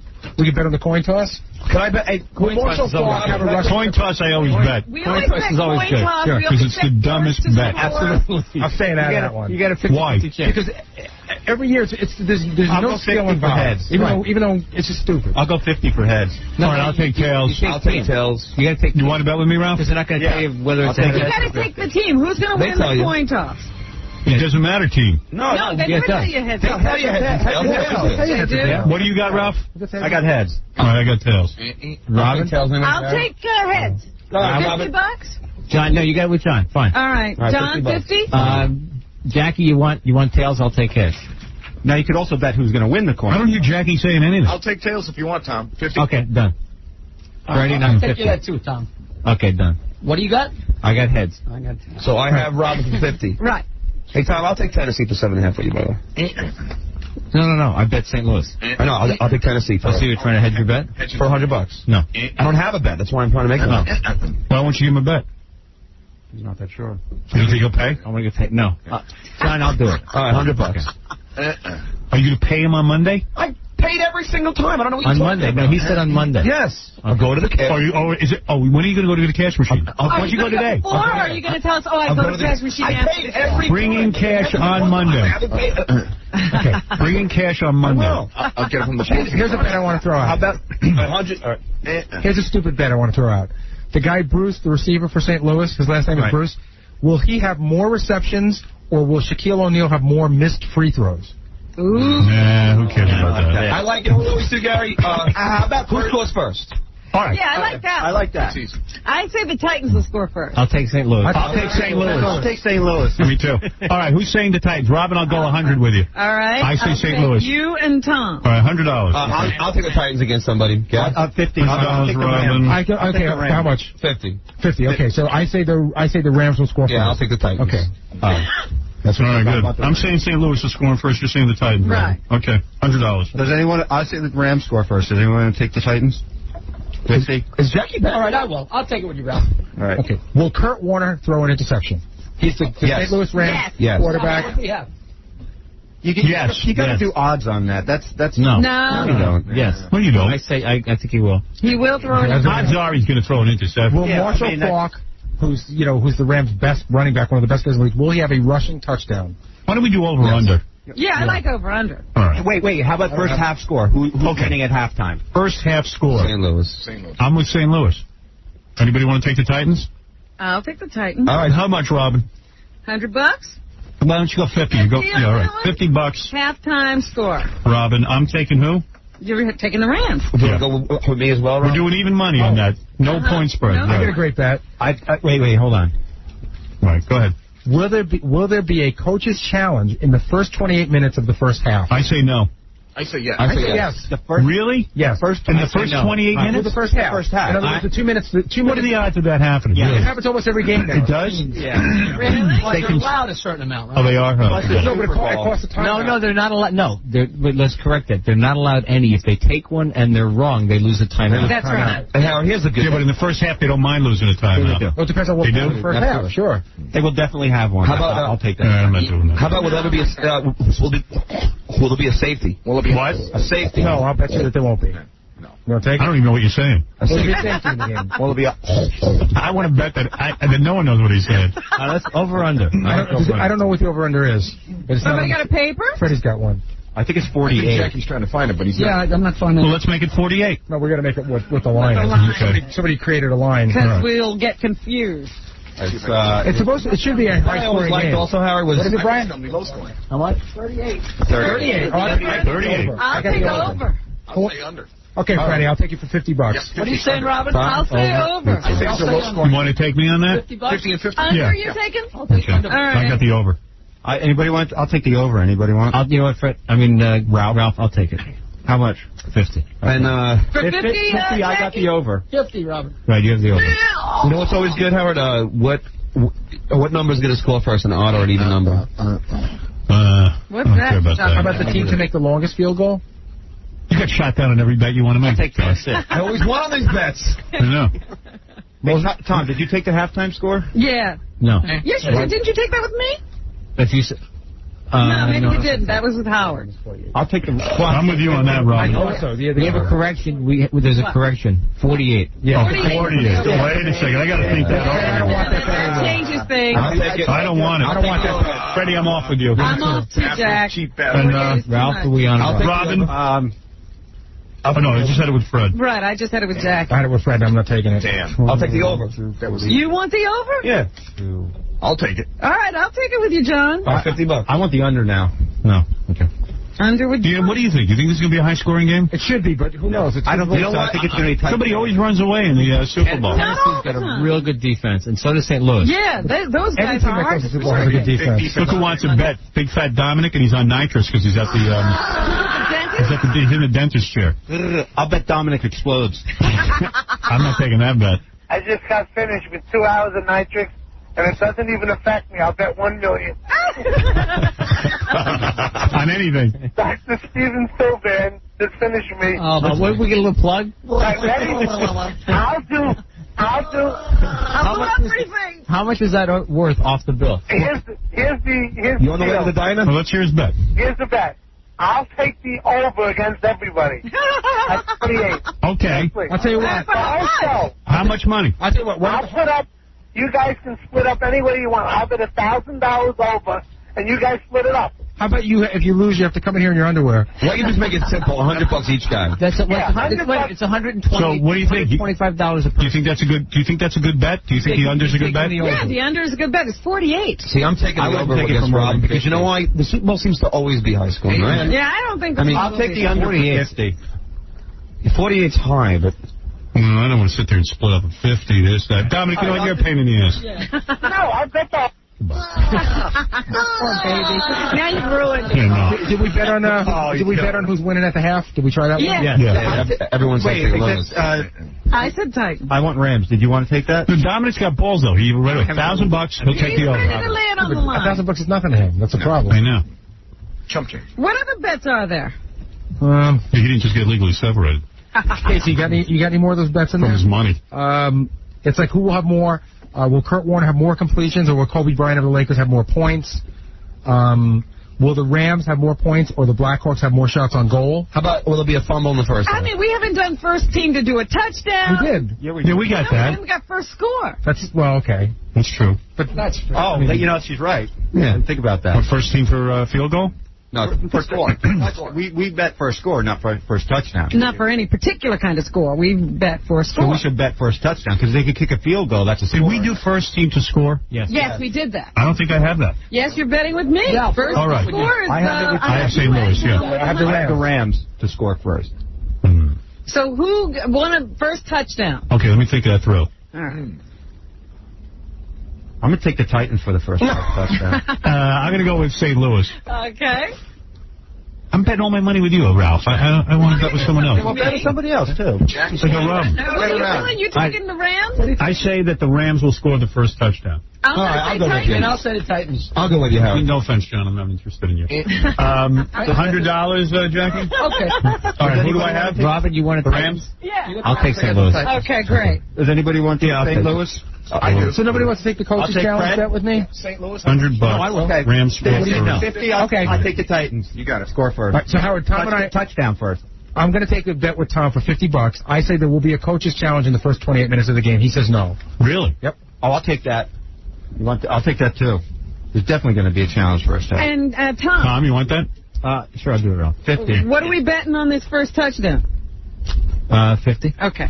Wait, Tom, what do you keep this all in your head? You don't even write anything down? I'm going to go back to the tape. No, Emery goes back to the paper because it's too hard to... Poor Anne-Marie. I got it all down. Anne-Marie should get a, cut. The VIG. You know what? VIG. Her hair's standing She's up. our bookie. All right, that's enough betting. I got to get done with the show. Yeah, the only other thing is, do we want to bet who gets hurt on, what team first? Most penalty yards. Which team will have more penalties? No, it's too hard to interpret. What are you saying? Which team will have more yards and penalties? All right, wait a second. I got a good bet. How about last to score?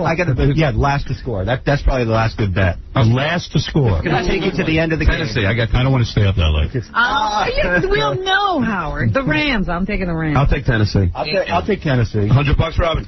Okay. I got Tennessee. What are you betting $100? What do you mean? You have no money. He's got plenty of money, Howard. He does? He pays it all because Jackie buys lunch every day. I'm going to... Jackie, you better be prepared to buy lots of lunch. Don't worry. I'm going to say Tennessee is the last to score. Does anybody want to take that for 50? I'll take it for 50 with you, Ralph. Okay. I don't have a bet with you. I think I bet 200. That's enough. Unless anybody wants to throw... Anybody want to talk to Chris? He knows exactly who's going to win the Super Bowl. I think I'm up to $5,000. Chris, how do you know who's going to win? Well, first off, no team that plays in the Dome has ever won a Super Bowl. So that means St. Louis won't win. And can I tell you something else? No team has ever beat one single team 3 times in the same season until Tennessee did it this year. Doesn't mean anything. That's all homo That's all, crap. that's all stupid stuff. Like I like it when they say that, the Rams have never, like they'll say something like the Rams have never beaten the Giants, and the last time they played was in 1965. That's meaningless stuff. Who would have thought the Rams and the Titans be in the Super Bowl period? So And the Super Bowl isn't a dome. No, he's saying. I know what he's saying. St. Louis plays in a dome. Right, I know. And this game is in a dome. You would think that would. But he's saying no team that plays in a dome has ever won the Super Bowl. There's just an odd fact that just happens to be coincidence. There's no basis in it. All right. It's a superstition. Chris, you've been shot down, pal. All right, well, don't go to St. Louis, Howard. I already bet it. All right, you're the king of all media. Thank you. Later. One thing I know about domes, there's nothing in Tom's dome. What is it, KC? Hey, Howard, do you think you made enough bets? We got a guy on the phone who's an expert in sports betting, and he can give you like 5 more to bet on. It's just that the party's over. You don't want to bet anymore? You should have been on at the beginning. Conversion and stuff like that? 2-point conversion? Yeah. You guys want to bet that kind of stuff? Not that. Like, what's something at the end? Something else at the end. I don't know. There's a million things we can bet. I'll tell be a 2-point conversion is not a bad bet. I'll bet whether or not John has money Monday. Let me play Stuttering John now with Buffalo Bills quarterback Jim Kelly. I don't know what Jim Kelly was promoting. This, I understand, was a rather Rather what? touchy Yeah. kind of thing to do, because wasn't he there promoting a charity for his son's illness? It's very sad, Howard. Yeah. His son's got Krabbe's disease. It's a disease. Crabs? No, it's Krabbe's. Krabbe's. Krabbe's? Yeah, that's what they call it. What is Krabbe's? A very rare disease. But what is it? What does it do to you? I think it slowly kills you. Really? It kills it. I mean, the kids, it's an enzyme disorder of the central and peripheral nervous system. A what? Say that again? It's an enzyme disorder of the central and peripheral nervous system. There you go. The second time. It's really sad because the kid's only like a year old. Maybe that's what John has. And, I mean, there's no survivors with this disease. It's very sad, Howard. All right, here he is, Buffalo Bills quarterback Jim Kelly. So why was he there? He was. So he's raising money for this disease, and the awareness to help find the cure. So he donated his own $500,000 at the ceremony yesterday. And Gretzky's wife was there, and she donated $15,000. Wow, boy, that's a lot of dough. Yeah. To Krabbe's. But there's so many diseases, man. Yeah, you can't keep up. It's cool that they, Krabbe's. I mean, what an exotic disease, yeah. How many people have Krabbe's disease? Not many. Not many, but quite a few. Right. It's just funny, right at the beginning of this interview, John, they say, okay, step up, and John right away trying to explain it, just going, oh, yeah, it's a bad one, I wish I could see what's on Jim Kelly's face. Here we go. Jim Kelly, Stuttering John. Hey, Jim, how are you? Nice to meet you. This is for CBS Radio. Do you ever produce anything when you're doing that? Did you locked up? Yeah. Does anything come spewing out when you do that? The stutter takes on all different forms. Yeah. I can't predict what's going to happen. Wow, that was some stutter. See, if I don't do that, I think I will go. It'll be one of those. Right. So it's like so that's you stopping yourself from stuttering. Yeah, I think that's what's going on. Okay. I think I'd rather go whoa, whoa, whoa, whoa, whoa. When I was a kid, I used to go to me and go whoa, whoa, whoa, whoa, whoa, whoa, whoa, whoa. Oh, so you're trying to stop that. So then I try and stop that. Whoa, whoa, whoa, whoa, whoa, whoa. Yeah, it's a weird sound. Yeah. It's almost like you're choking. They probably thought you had Krabbe's disease. Here's a survivor. Yeah. Jim, have hope. I have...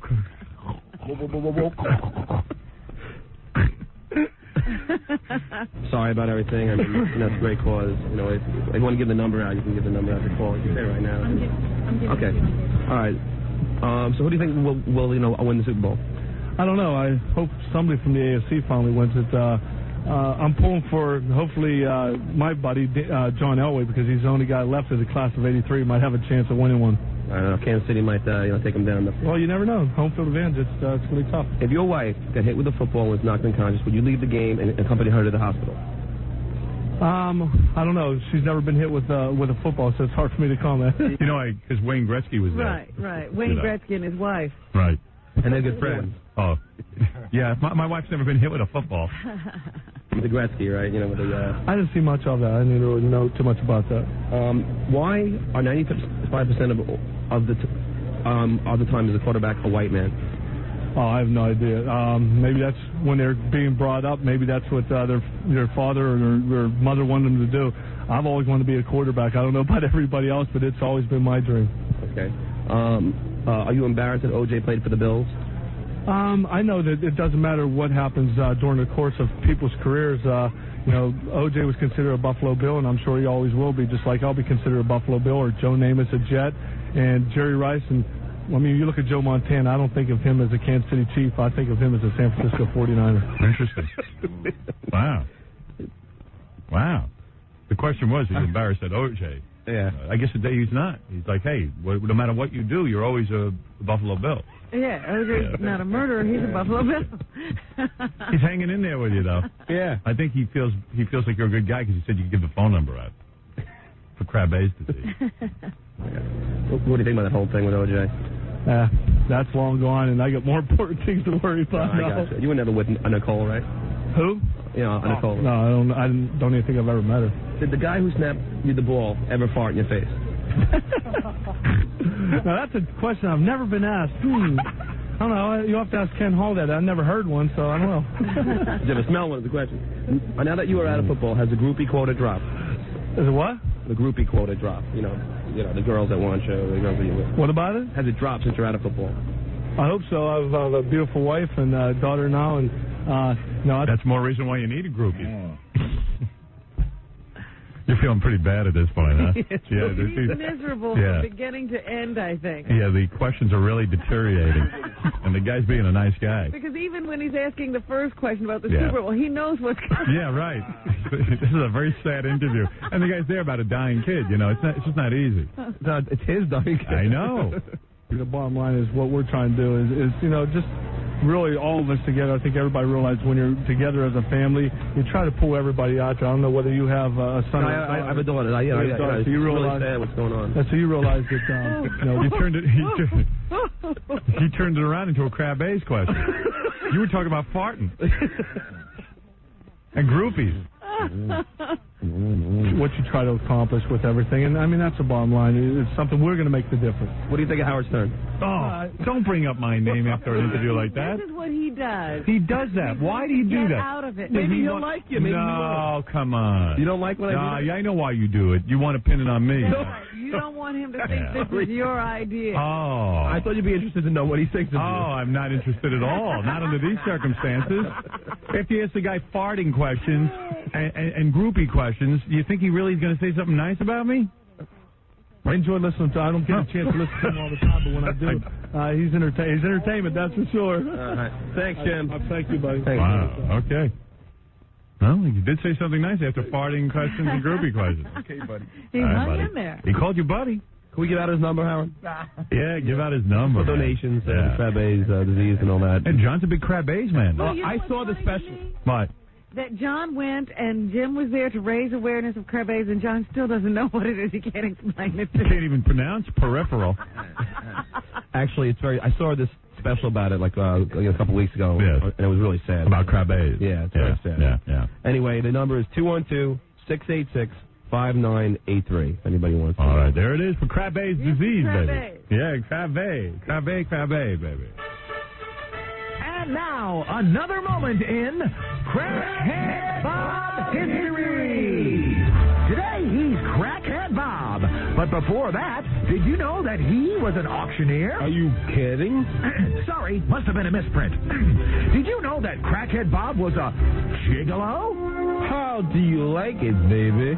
Oh, Bob. Start me to dance for you. Bob, you drive me wild. Take me. Face yourself. There I come. Oh, baby. Another moment in Crackhead Bob History. I need a cigarette on the Howard Stern Show. I need it too. Christmas is in the air, of course. Everyone excited about that. Well, there's Robin and Freddie and Jackie and Gary, Stuttering John, who can be so damn scary. But who's the most rude and most tall? He's the biggest ball breaker of all. Howard the big nose DJ does me a wild radio show. The ratings say everyone's listening, though some people say it blows. All of the other talk shows are real and hip and all and square, but Howard's the king of all media, so he's the best that's on the air. Just look at that pencil neck, that snobs and scraggly hair. If he wasn't a radio star, no one would care if he was hit by a car. Howard the big nose DJ, to check the breast for the big C. That's why the ladies love him, though he has a small pee-pee. Beautiful. Beautiful Christmas carols. I love it. Yes, you're on the air. Yeah, I was wondering if you're going to come out with a CD, or if the carolers are going to come out with a CD. Christmas Carol CD? No, not that I know of, really. Okay. I don't think we're going to be doing any of that. Are the carolers going out anymore? I could send them out again. But I like the tape where they went out and sang, and then that woman started yelling about them. Yeah. Being blasphemous. That was at Rockefeller Center. Yeah, I shook everyone up pretty good. But I thought they were supposed to go to malls and stuff, and I never remember. I don't know. Yeah, I guess they could go out again. Gary, send them out again to the malls. Take people's reactions. People want to see them. Yeah. Dave, you're on the air. Yeah, Howard. Yo. In school, I have this project for my teacher called the Revolutionary Resurrection, where I have to pick somebody who's revolutionary and become them for about 15 minutes in class. Yeah. And he really hates you, and he always says that was really revolutionary, and I barely convince him to let me do you. So I really want to, knock him out with my performance. What school are you in? I'm in high school. And you're telling me they're wasting time with having the people get up in front of the class and pretend to be me? Well, no one's ever done you before. It's like you have to become someone who is revolutionary. Yeah, school is a waste of time after 7th grade. And they don't know what to do, it swear. sounds now. So they're making kids act like other people. Yeah, let me tell you something, man. All this acting and crap, man, that ain't school. That's playtime. That's nursery school. You go home and pretend to be me. But I think you got to keep these kids occupied or they'll tear down the building. Hey, dude, here's what you do. You put on a wig and big nose and glasses, and you pretend to be me. And then you go up to your teacher, get right in his face. I go, you know what? School is a waste of time after 7th grade because of idiots like you. Because you're sitting and wasting my time sitting and pretending to be a character in history. Why don't you teach me something I could use like math, you goddamn wimp? That's what you do. And then you could mouth off on the prick. You hear? Yeah. So how were you planning to do this? What were your thoughts? I didn't know. I convinced 2 girls to get in real skimpy outfits and pretend to be lesbians, just like, because I'm going to have like a little skit, sort of. Oh, great. You're going to be thrown out of school, dude. Right. No, I'm not. He said I could have it be R-rated, just nothing more. Really? Your teacher's going to be thrown out of school. He sounds like he's looking forward to seeing it. Yeah, wait till it ends up in the newspaper that some guy pretending to be Howard Stern brought in 2 students to do lesbianism. That's no, right. they're not going to do anything. They're just going to... But even to get into skimpy outfits could get you into trouble. Yeah, maybe your teacher just wants to see some high school chicks in skimpy outfits. He doesn't know yet that I'm getting him to do that. All right. Well, anyway, I don't know. I don't know. It sounds like a big waste of time. All right. But he's got to do it for a grade. Yeah, it's a huge grade for us. College is like that, too, man. I went to Boston University. I got to admit, man, I got away with a lot of crap there. I took a body language class. Now talk about... I didn't see this in my syllabus. Oh, my... Well, language. You weren't like me. You were actually trying to become a nurse.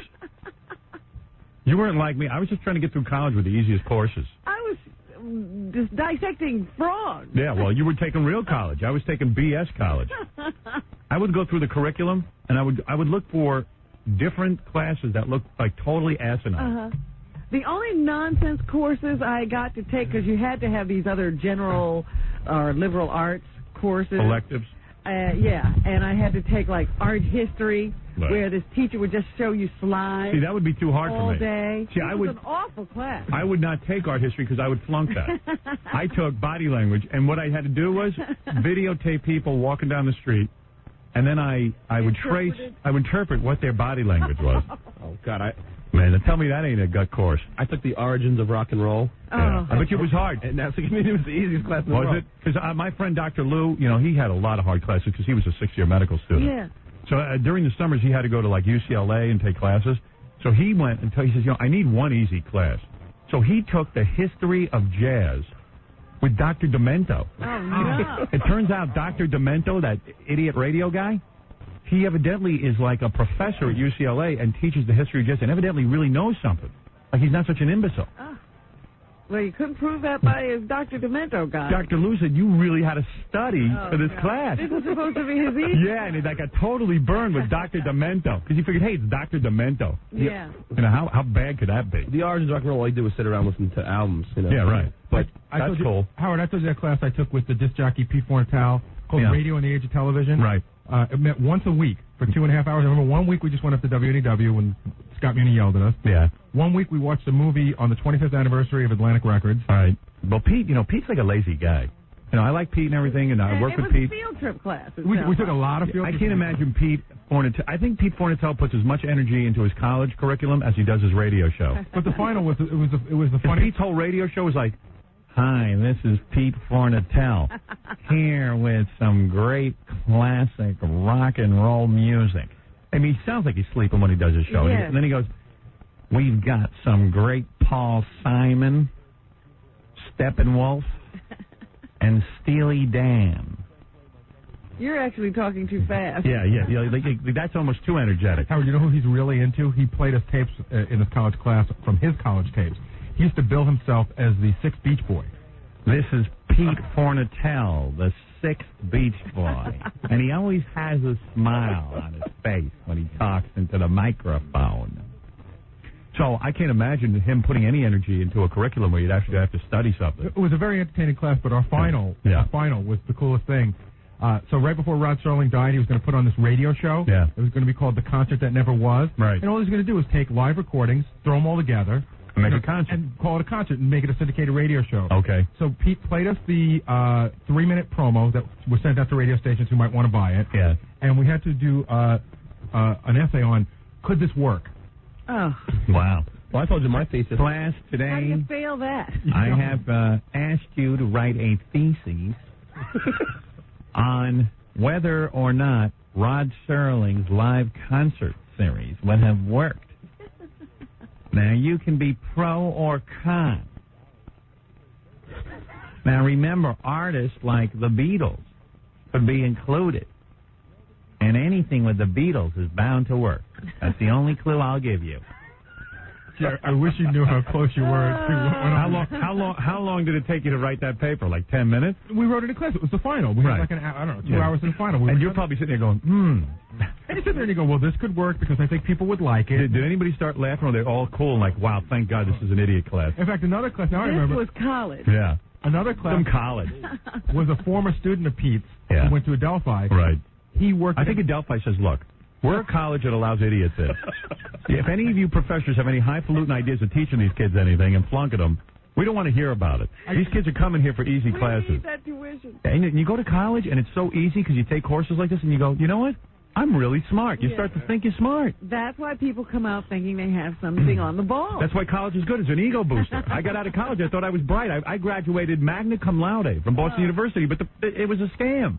Me too, man. Magna cum laude. Were you magna cum laude? Almost summa. I was 100. Me too. I was 3.79. And these are the courses you took? Yeah, and my parents were like, you know, Howard really buckled down in college. I buckled down. I was on acid all through college. That is such an outrage. Yeah, Howard really buckled down. He became a student. He took it seriously. We're very proud of him. He's magna cum laude. My parents came. I had my cap and gown, and I was magna cum laude. Such an outrage. Oh, my Howard is such a good student. There are people sitting behind you who took chemistry and biology, and they struggled, and you are magna cum laude. Yeah, and I got the same degree they did. In fact, my grade point average is higher than Dr. Lou's. I went to They He's a did genius. not go out with honors. Yeah. That's right. Yeah, I went out with honors. I went to dinner with a couple in our neighborhood a couple weeks ago, and the guy went to Harvard. Right. You know? And he's told his college stories, and I'm ashamed to even say where I went and what I did. Well, I go to Boston University, and there's a lot of people I know went to Boston University, except they took real classes. Right. And I go, yeah, I graduated magna cum laude. They go, wow, that's really an accomplishment. Yeah. I go, yes, it is. I certainly think it was. And it's really interesting because he started in those remedial courses. Right. And then Worked my way up. magna cum laude. As a matter of fact, I took a bunch of I took a bunch of film classes, and you'd watch Ingmar Bergman movies and interpret them. Oh, hey, here's another great class. Yeah. You just reminded me. It was called, you could take these classes, they were called major directors, and this one was called comedy. Right. So I said, this is really cool because we'll watch a lot of comedy films. Met once a week. Right. We watched, like, one week we just watched Charlie Chaplin films. Next week we just watched, like, Buster Keaton films. Yeah. Then we watched the Marx Brothers. Then 1 week we watched Three Stooges. Yeah, that's great. Three Stooges. Yeah. You know, like watching Charlie Chaplin. Charlie Chaplin really sucks. I mean, I had to watch Charlie Chaplin. We had to watch that Big City or whatever it was called. One with a bunch of wheels. City Lights. See, that's a real snoozer. That's a 4-star snoozer. And the teacher gets up afterwards and goes, do you now see the genius of Mr. Charlie Chaplin? Did you get the symbolism of his commentary on what big city life is like? And I go, yeah. Oh, yeah. Yeah, baby. Do I make you horny? Howard, I took this class because I thought I'd be just watching funny films. I thought we were going to be watching Mel Brooks films. I thought we were watching Blazing Saddles. Yeah, some good, like Jim Carrey. Teacher gets up the first week and he says, I'm going to tell you right now, in my opinion, no good comedy has been made in talking pictures.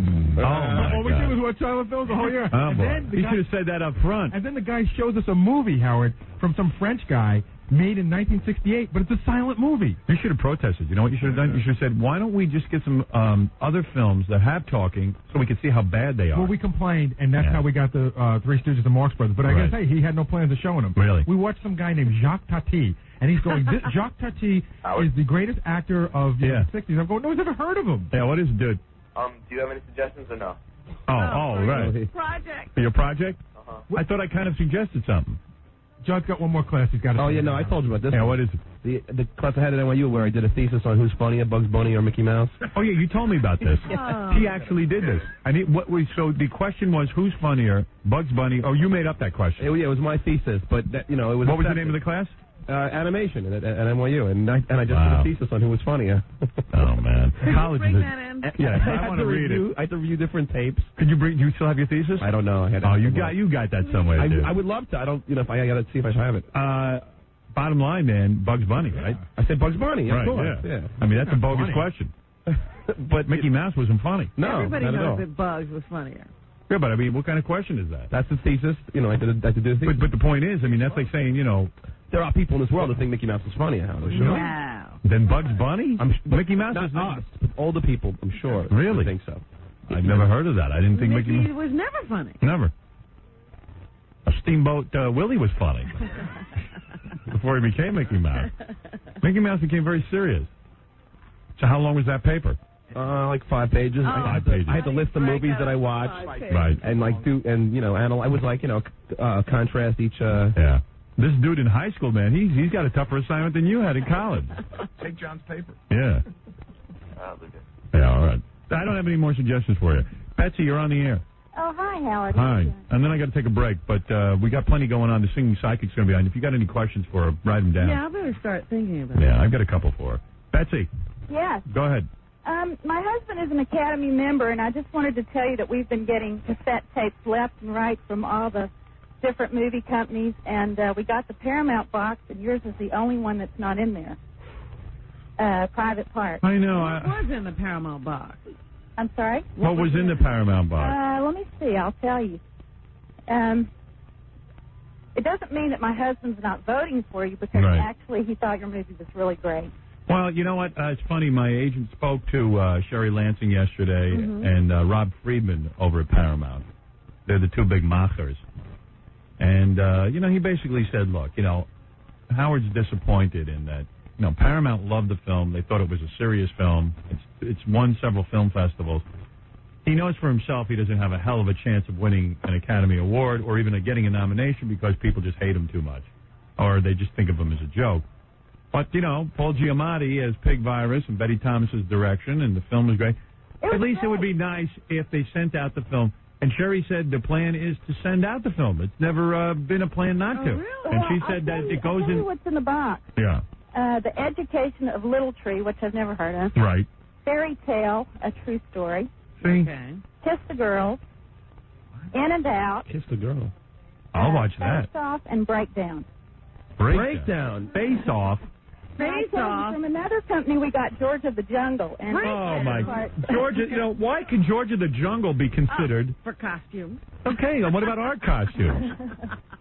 That's my point. So I said, it would be, my agent said to Sherry, it would be very nice if Paramount showed that they were behind the film. She goes, we are absolutely behind the film, and we are sending it out, and that is the plan now, to send it out. Well, I can tell you you're getting one vote, at least. What? You will be getting one vote at least. Thank you. Appreciate it. Okay. I believe in the film. Thank you. Have you seen Breakdown, Howard? No. It wasn't that good. No, horrible. George, did you see George of the Jungle? Was it less than horrible? It was worse than horrible. You could have even got Best Adapted Screenplay or something. Of course. Why not? Well, Lenny Bloom's screenplay was brilliant. Absolutely brilliant. Why couldn't he get a nomination? Listen, I know we have a better chance of getting struck by lightning 6 times today. All of us. All of us than getting a nomination. Individually. But Paramount certainly could send out the tape and let people look at it. Why not? At very least some heavy people will So see why wasn't it in the box if that's the plan? Well, whatever. I think that's the plan now. Whatever. I'm happy the plan is now in play. All right, let me take a break. We got the Singing Psychic coming up, the interim beauty pageant, and James Cameron. The great director. One of the best directors in the world. And I think he's had some of this problem. You know, he's made some great films, but they only ever get considered for their technical merit. Yeah, I know. Like Terminator was a great movie. These big blockbuster box office films, and they star Arnold Schwarzenegger. Right. It's not a feat to get a performance out of Arnold. I'd say you're a pretty good director if you get him to move around a little bit. You know what I mean? And look good. Absolutely. Yeah. Well, whatever. It's weird. So, according to my sources yesterday, my agent, that the Academy members will get private parties. All right. All right? Okay. Let's hope, because for the first time, I think James Cameron's getting a serious look, too. That's right. I'm not nearly as rich, the guy goes. And he goes, I'm not nigger rich either. Right. That's great. I love that. Unreal. Hey, guess who's on our phone? The singing psychic, Fran Baskerville. She sings all of her answers. Have we ever found her to be correct? I don't know. We never checked. Don't we always say... keep calling her. I know. We never find out if there's any validity to what she's saying. Fran, I just like to hear you sing with that dopey guitar. That's what I like. I like when she sings them damn-ass answers, no matter what you ask her. What do you always do? You always do like Elvis songs, right? Yeah, normally I do, and for your show I just play the guitar. And what do you do for other shows? Oh, I play the guitar or do Elvis songs or whatever I think of at the moment, really. What do you mean? Does we only get one kind of thing? Yeah, I can play the Elvis song. You mean every time we've interviewed you, you just played the guitar? Uh-huh. And on other shows, you do Elvis songs? Uh-huh. Oh, that ain't right. Why do we get gypped? Let me hear that Elvis. What does that sound like? Well, you know, it's the old karaoke type thing. Let me hear karaoke? Yeah, I don't really have that set up right now. I can go set it up in like a few minutes. Oh, yeah, I want that. I want to hear that. I want to hear that. Okay. Hold on then. All right. And why is it nobody can say karaoke? Depends where you grow up. All right, yeah, that's cool. I want to hear some Elvis. Yeah, she didn't do that for us. Yeah. Casey, our old intern, said he in his college radio show, he once had her on, and she was singing karaoke. I said, I never got that. I just got that guitar. I want to hear karaoke. Yeah. Yeah. Yeah. I'll come back to her in a minute. Let her go set up that karaoke. You know what I mean? Sure, give her time to set up. Yeah. You just don't pop into that. You don't? I mean, you don't. Yo, baby. Yeah. Nobody knows? The guy with the neck injury. The guy that wheeled off the AstroTurf. You got to do away with that AstroTurf, man. Yeah, what's up? All I know is what I heard last night at the end of the game, and he said that he was moving everything. They called it a severe sprain of the neck. Oh, okay. He was moving and everything was fine. Yeah, it was just he was in such great pain they didn't want to risk anything. Yeah. They didn't think anything was really wrong with him. Should have gotten up and played, man. It's Super Bowl. Come on, you bastard. He would have been the guy covering that last touchdown. That's right. Playing safety. Man, that was some touchdown. That was a great game, wasn't it? Stayed up for the whole game? Yeah. How could you turn it off? Turn it off. That was the greatest Super Bowl. I was tired, too, but I was just like, I got to watch. They kept you right there. Didn't you think that guy was going to... I mean, you just wanted to see him put that ball in the end zone. You know, he was reaching and reaching. He just couldn't get it in. I know. I know. He would have been down anyway because his knee had hit the ground. But, I mean, the guy was looking there. He's like, I'm a yard away from, tying his... What did you think of that? What did you think of that touchdown where that guy's knee was down? That really wasn't a touchdown either. It wasn't either, but you got to play off quick, man. That's why you got to get that play off as quick as you can. Yeah, right. And besides, it would have been inches from the goal. They would have got it. I think that every team should hire a guy that just sits up there and watches the TV. Yeah, why not? Looks for that stuff. Yeah, because there was no playback situation. Nobody ever called for a challenge. Yeah, whose job is it to call for a challenge? Well, somebody has to, like they were saying that one guy alerted his coach a couple of weeks ago. Like a guy on the sidelines actually saw something was not right. Right, but shouldn't somebody be watching the television? I guess everybody's busy. You could actually just watch ABC. Right. Hear Al Michaels talk about it. I know. Call down to your coach. It's unbelievable. Lost anyone third. Oh, I tell you, very close. Maybe those guys are too distracted. Al's so funny, man. So why don't they pay a guy just to watch regular TV and say, hey, call that play back, or whatever you call that. You know what I mean? Yeah, there's plenty of people who would do it. Right. I think they do have somebody doing that. They do? He didn't do it last night. No, but you think maybe he just didn't want to call because he assumed they would score anyway? Why? No. They would have lost the timeout on the challenge. They should have absolutely called. No, I didn't know. Maybe they didn't want to lose the timeout. You don't lose a timeout because you would have. If you're valid, if your challenge is valid. It probably would have been called in favor of Los Angeles. They probably wouldn't have lost the timeout. Los Angeles. Yeah, it was the Titans. Right, the play would have gone in favor for the Rams. Right. Down, and they wouldn't have lost the timeout on it. All right. Did you hear Al Michaels at the end of the game? He's so funny, man. Anyone playing? All those guys have like all these trite, things they say. And he goes, "You've seen the movie The Longest Yard. There it is." Well, anyway, so I was on some roll last night. I won the coin toss. I won. I picked the Rams to be ahead at the half. I picked the Rams to score. You won a lot of money from me.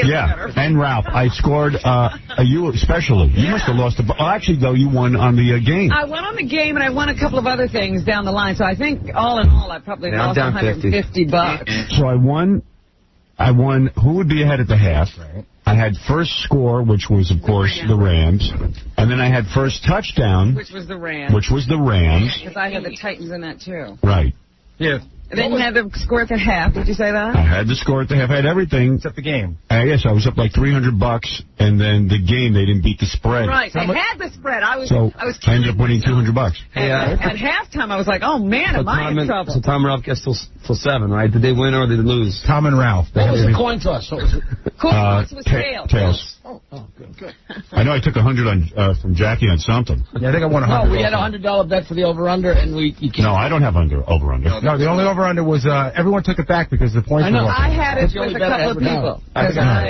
What did I have, over or under on that? You didn't. I don't think you bet that. No. We took it all back, but I'm saying. Well, originally when we thought it was 38, we all took the over. Yeah. Because it seemed like it would be over. I thought it was 38. That's what it was 48. John's running around trying to dispute that. But it was changed. It was changed. I thought it was changed the other way around. Jackie, maybe I owe you $100.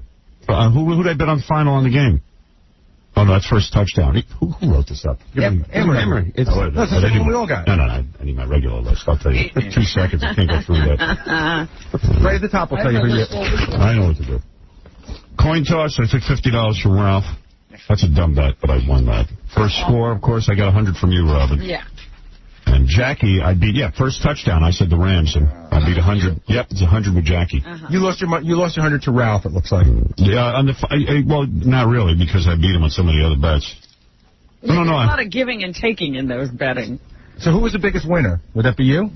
I only won $200 when it's all said and done. Yeah, but that's pretty good. That's pretty good. Yeah, I don't think a lot of money was... Because I put all my money on St. Louis. I was very consistent. I was very convinced they win. And I went all Titans. That's why I lost. Yeah, you can't listen to the hype.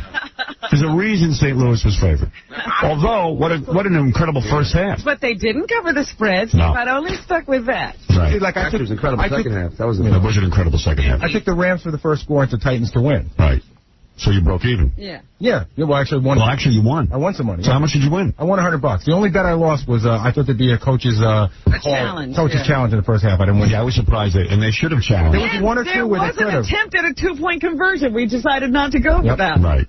Well, anyway, it was an exciting Super Bowl. What did you do? Where did you watch the Super Bowl, Robin? At home. You did? Was anyone special? No. All by yourself? Yeah. Really? Absolutely. Oh, I think you're having some love. You got to get... I had people over for the first half. I had Ralph and Booger. Out for the first half. I mean, not out for the first half. I was out earlier in the day. Ralph was there. I had Booger and Pat Menachia and his friend Deb. Deb. And... Pat and Menachia always travels with a friend. Oh, yeah, are you kidding? Absolutely. Every time you hear about this guy, it's like, oh, he also had a friend. Oh, yes. Absolutely. There's a lot of friends. Halftime show? What? Would you like the halftime show? You know, I didn't really watch it because I had to throw everyone out of my apartment. It was like, well, okay, everyone, you can come over. And you know, Ralph, you go. You know how you guys got to leave at halftime. And they were going down to scores. That's why I get started with it. Ralph and Booger, I guess, were going down to scores. I'm so jealous because everybody gets to do stuff, and I always have to be ready for bed. Right, there's always a party going on. So, of course, like Ralph has to gather his papers, and he settles in. He can't get away quickly. Yeah, and then all of a sudden, he finally gets his shoes on, everything, and he's ready to go, and then he goes, I have to pay, excuse me. You know, and it's almost like a little kid who can't leave. Yeah, because he can't get the code and he can't get the papers. Everything is, like, confused. Yeah. Everything's like... Wait a minute. And then he goes, I have to just do a sweep of the apartment, make sure I didn't forget anything. It's such a You want to just smack him in the head. It's such a notice me tactic. Yeah. It's all like, let's put the spotlight on me. Right. He really doesn't want to go. Yeah, like Booger's all set to go, and he's respectful. It's always Ralph is always like, I have to do a sweep of the apartment. Ralph is the kid who doesn't want to go to sleep. Yeah. He's always got, wait a minute. And wherever he is, he doesn't want to leave. I know he drives some of the E-guys nuts when they do shoots with him because it's the same thing. Yeah, right. It's like, I'm not sure where everything is, and I feel confused, and it's just like, I don't mind having you over, and then, like, I didn't have anything to eat because it was like last minute everyone said, hey, we want to watch, because I got a big screen. So I said, yeah, fine. And Pat called up and goes, is there going to be food there? I go, no, it's not a party. Right. I'm just watching the game. This thing is just thrown together at the last minute. So then before you knew it, I had the Fritos out and the dip and some shrimp. I threw something quickly together like a little hostess. And then I said, I don't want to be getting up and getting things. Well, see, that's why, because, there were hints thrown that people, I was like, no, I've got to get up in the morning. Don't even think about it. Yeah. I'm not having any party for Super Bowl. Plus, I had a big weekend over at Lot 61. What's Lot 61? A restaurant? I see, you guys don't know anything. Oh, is that a club? After hours? It's a club. I was over at Lot 61. Well, I'm reading about your first date with Angie and what a bust it was. Wow. Really? When did I have it? Where did you read that? In the Globe. Oh, really? Oh, I got to read that. That was funny. I haven't had any globe. What do you call it? Date. Globe. Any globe. I haven't had any globe either. They got you at a restaurant. They got everything. I got to read that. Yeah. What restaurant? Alaya. What is that? I've never even been there. Stephen Baldwin restaurant. Stephen Baldwin restaurant? I've never even been to Stephen Baldwin's restaurant. Speaking of which, I tried to call him over the weekend. It's impossible to get a hold of that guy. He's got 87 cell phone numbers. He moves constantly. Hey, listen, we got to take a break. I want to read that. Why are we trying to call him? Why was he trying to call him? I wanted to, it was something personal. I wanted to just tell him something. But it's impossible. I was at your restaurant. Yeah, right, yeah. Quick, don't say anything. I've never been there. Is this restaurant any good? It's nice. I didn't eat that. I just went to the bar. How do they make all this stuff up? I don't know. So I've been on my first date and I haven't even had one. It wasn't great. It was a real bust. Oh, my God. You know what? I'm really going to call the Globe and say, guys, do you ever write anything that's accurate? I mean, that's a joke. And the last article was how I'm lonely and depressed, and I was depressed in the Bahamas. The Bahamas thing where you stayed away from women. Because I went to bed at 10:30. I was tired. I was drunk. And they go, oh, he went to his room lonely. He never had one big party, and he's in bed by 10:30 every night. Yeah, so what? You know what's so funny about that whole Globe thing, Howard? Yeah. Like you say, this article's wrong and that article's wrong. We don't believe anything. And then as soon as they tell us how much Regis makes, we're like, man, that's unbelievable. I know. We believe everything except about you. But let me ask you something. When did the date occur? I don't know. They didn't have a date of the date. They just had all the details. You have not had a date with her? No. Ever? No. You've never I will tell you. had dinner with her? No, I've never been to Stephen Baldwin's restaurant. I swear to God. On the life of my children. I have never been to Stephen Baldwin's restaurant. I didn't go on any date with her to Stephen Baldwin's restaurant. Nothing. Well, wait till you see how they describe you. You're the worst date in history. Howard, I know you very well. Yeah. If you're going to go out on a date with Angie Everhart, maybe the last place you're going to go is Stephen Baldwin's restaurant. I know. The second you leave, he's going to call everyone. I know. That's true. Because I said, wait a minute. He usually goes to Nobu. He switched. Yeah, right. I was at Nobu Saturday night for Ross Aiken's birthday party. Yeah. And then I was over at Lot 61 with Ross. Now, how'd you end up over at Ross's party? I was supposed to go to that, but... Yeah, because you couldn't get a babysitter. Why didn't you say it? We were all goofing on you. We were goofing on him the whole night. Ralph's really bad with you. Ralph and Gary have some kind of rivalry. I think so. Like in the middle of eating, we're having a good time, everyone's drunk, and Ralph goes, Gary would have been here, but Barry couldn't get a babysitter. You know what, when you retire at the end of this year, we'll all see where everyone goes. Hey, what are you mad at me for? No, I'm talking about Ralph. All right. Not you. No, good point. Good point. He's not going to be able to shake Ralph. Relax. Yeah, I'm sure. Ralph will be wearing an apron serving shrimp at your next Super Bowl party. That gum's staying on his shoe. Yeah, that was an interesting night. I have to tell you all about that. What do you want to hear? The stuff I can't tell you on the air, or the stuff? Well, I know who was there, and I know there was only one couple there, and everyone else was like single guys. 2 couples. Oh yeah. Oh, the rest were single guys. Yeah, I knew that's what it was going to be. All bachelors. Only a single guy Were was there any saying. women there, or you guys all with each other? At Noble, it was just us. But over Lot 61, lots of broads was coming up to us. I got to tell you about the broads. Only a single. No. I coulda, but I didn't get any. Only a single guy would invite his friend with kids over to dinner and say, "What time does dinner start?" He goes, "I'd be there around 9:30." Yeah, right. No, excuse me, I got to be asleep by 9:30. He's supposed to change his party for you? No, but I mean, I was supposed to change my life to be at the party. You missed out. Your friend, you'd be at his party. It was a nice party. No, I heard it wasn't. But why couldn't you have gone without your wife? I don't want to go without my wife. Who's that guy that Ross hangs around with, like Tonto? What's his name? The Asian dude. Oh, Ross has... I never knew this about Ross. Ross has a dude that, like, is his bosom buddy since he's a kid, Lester.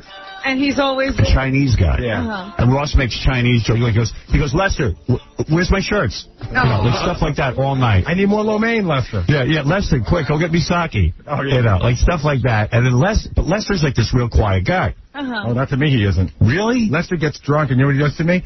He sits there, he's got his highball of Johnny Walker, and he goes, "Hey, boy, how them choppers?" And like everybody knows. Lester can goof on you. Yeah, but everybody, Lester doesn't goof on Because Ralph and I were like, because we were down in the Bahamas and we were with Lester.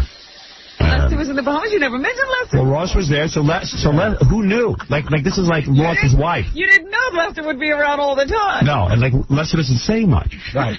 So then we're on the way over, and I said to Ralph, "Hey," I called him up on the phone. I said, "Listen, Lester's a nice guy and everything. I don't want to sit next to him because he didn't say anything. I don't want to be there all night and stuck next to Lester." He goes, "Don't worry, I'll get there early. I'll make sure you're not." Pick a seat. Yeah, you're not sitting next to Lester. I said, "Okay." And I'm sitting there. Sure enough, I get in there. I'm sitting next to Ralph. Ross comes in. I'm sitting next to the birthday boy, Ross. And Lester's sitting next to us. Fine. He's on the other side. Right. And, of course, Lester doesn't say anything all night. So a couple of drinks later, Lester starts getting chatty. Starts talking. So Ralph leans into me and says, "You know what? I like Lester a lot more when he doesn't say anything." When he talks, it's worse. It's all about Lester. This guy Lester. He's like an interesting guy. Like I'm not sure exactly what he does. He's got a bunch of jobs, and I don't know whether a bunch of jobs. Yeah. I don't know. He's been at different places. I don't know whether he's happening or not. But I know I was out in L.A. Yeah. And I'm at the Sky Bar, and he was entertaining like a whole group of people at a table, like he was happening. Yeah. So, but I don't know what he does. Now, you know Ross's friend Yuri? Yogi? No, Yuri. No, I don't know Yuri. Black dude? No. Oh yeah, I've only heard about him. Great guy. Yeah, I don't. Great guy. Robin, if you weren't taken. Oh, really? Oh, my God. This is the guy. Is that right? Oh, yes. Hey, I approve. Robin don't have no ring on her finger, That's man. right. Why not introduce me? Well, Yuri claims he's with some Jewish broad. And he starts using Yiddish. Oh, my God. Oink-a-ball. Yeah, like all of a sudden I go, "Oh, yeah, Yuri, how's your Makatena?" So he goes, "Well, her parents are very nice." And, like he knows the whole thing. What does that mean? Your in-laws. Makatenas? Yeah, Makatena stuff. I like that. So, yeah. Yeah. You knew what you were He knew the lingo. Yeah, you know. He must have been with her a while. Yeah. To learn the language. Evidently doesn't cheat on her. He's quizzing her. All serious. See, so why are you trying to get me all worked up? Well, who knows? He ain't married either. This is the guy. He's learning other languages, maybe not. Mr. X gets out of line. I got someone lined up. Oh, the fish in the sea? Yep. You know what? There's only one Mr. X in this world, and she got him. And by the way, with regard to our situation in Richmond, Virginia, where two supermarket guys, two religiosos, had tried to hassle us, I've hung a sign in my studio, Rob, and I asked Ralph to make a sign. "We don't broadcast on Sunday, so you can go to church." Oh. Hey, Ralph, come on in here for a second. I want to compliment. Yeah, I want to compliment him on the sign. Uh-huh. I want to compliment him on the nice sign. I have that hanging here, Robin. So now we're as religious as the Ukraw brothers. What did I spell wrong? Oh, read the sign to me. Well, what does it say? Go ahead. We don't broadcast on Sunday, so you can go to church. All right. What's wrong with the sign? Anything wrong with it? What? I don't... Oh. What does it say? Well, he can't spell Sunday. I needed space, man. How did he spell it? S-U-N-A-Y. Look at this. Moron. I didn't have room for the end. Oh, no, Ralph. Stupid idiot. You should. Sunday. Something's wrong with me this morning because I was writing you a note for some stuff I'm sending home, and I spelled it so bad. All right, thank you. Goodbye. Sunday. His big ugly nose is something scary. The side of his face has a hideous berry. His teeth are even worse than Gary's. Howard's girlfriend, Ralph.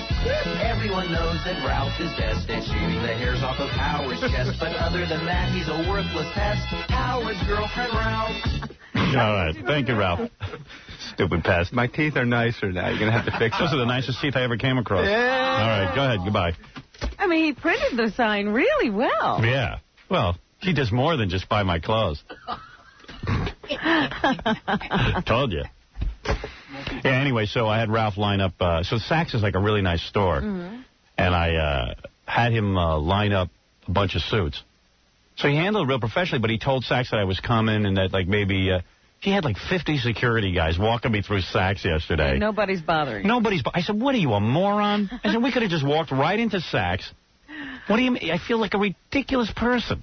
There's nobody here.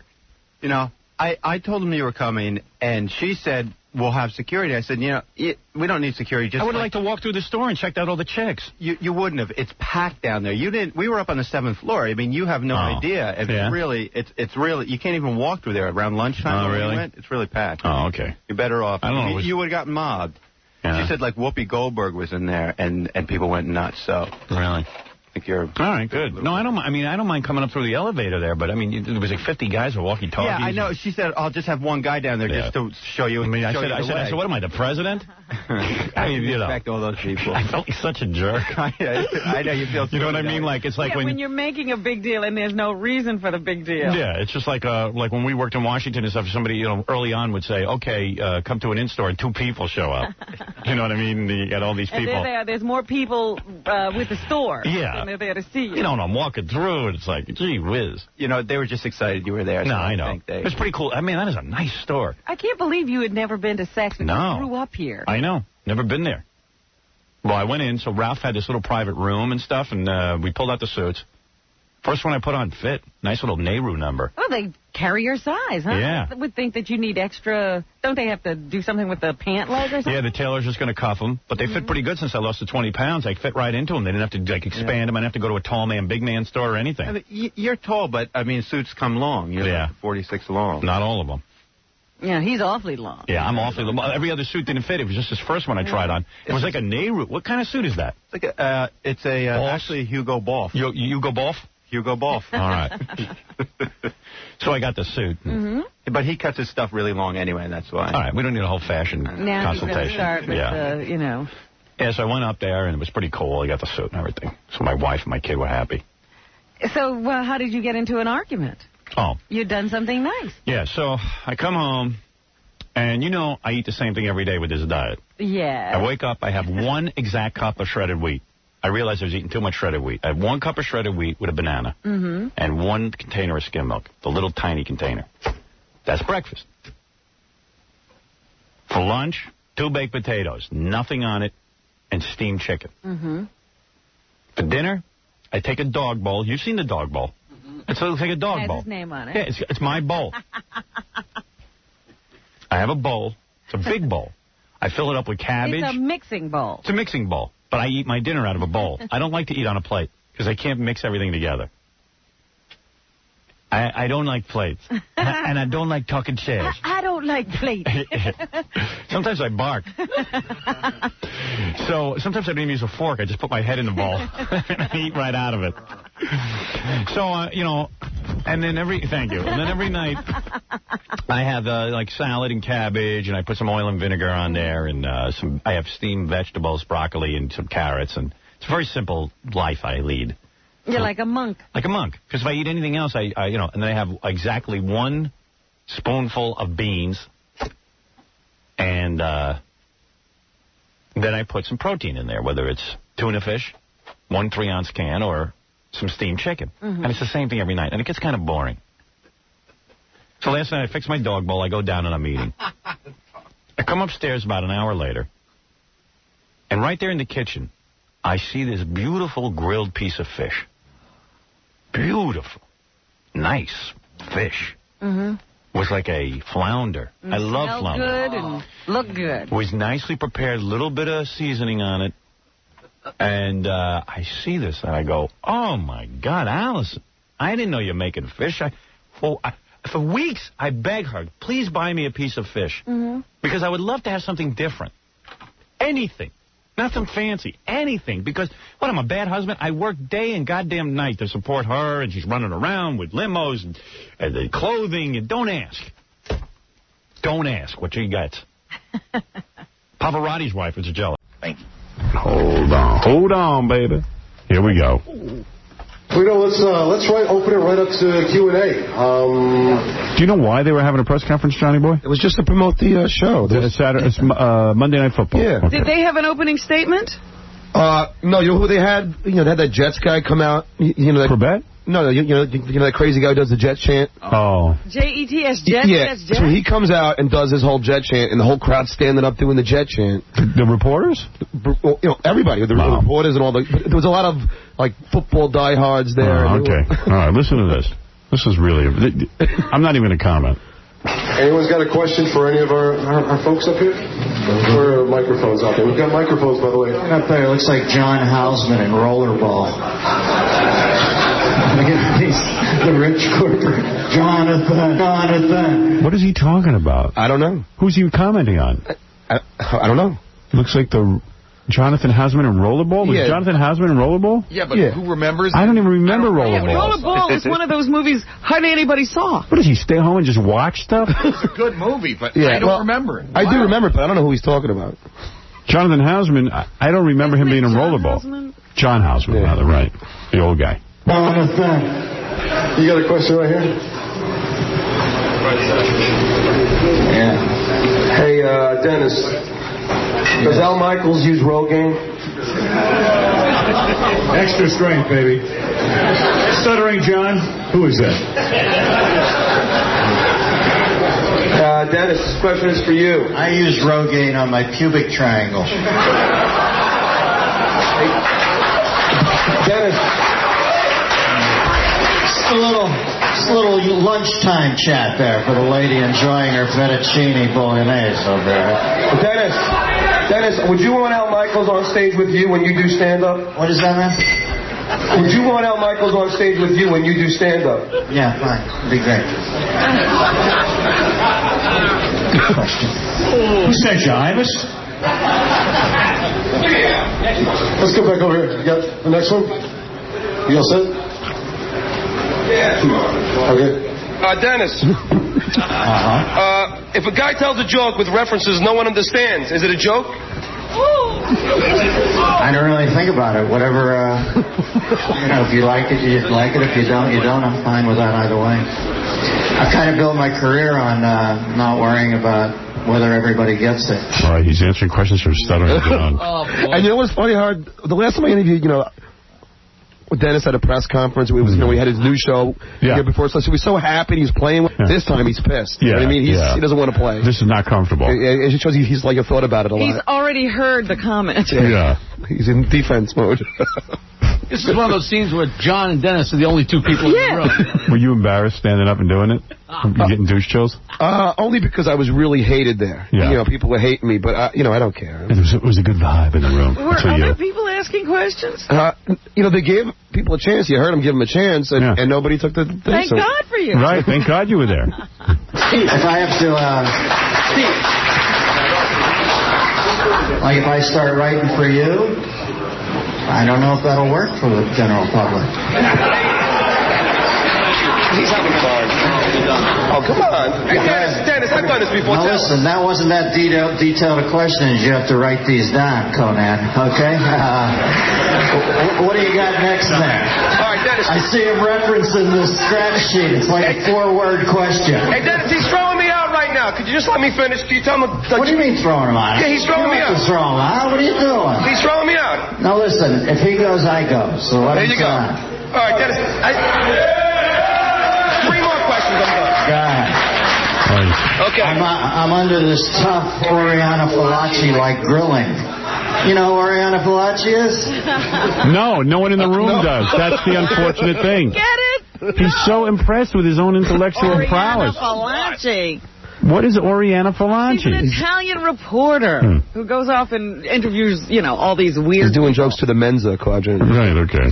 Did you ever pee in a thermos during the... Okay, go ahead. What's the next one? Did you pee in a thermos during the broadcast of the first game? Yes, I did. It is true. Yeah, I peed in a thermos. What do you want? All right. That's enough. I don't get the shit. Will you be doing any jokes about Cisplagus and Marcus Aurelius? Who? Now, see, it's easy to critique people who do performing for a living, but now you have the floor. It's uninterrupted. I've asked them to let you stay. All eyes are upon you. Okay, good. Let's be vaguely interesting, my friend. Dennis, Yeah, you know what? He's being real interesting. As soon as John leaves, it's over. Right. He ought to be working with you. Yeah. Everyone's applauding, but meanwhile, they're applauding you. That's right. They are entertained now.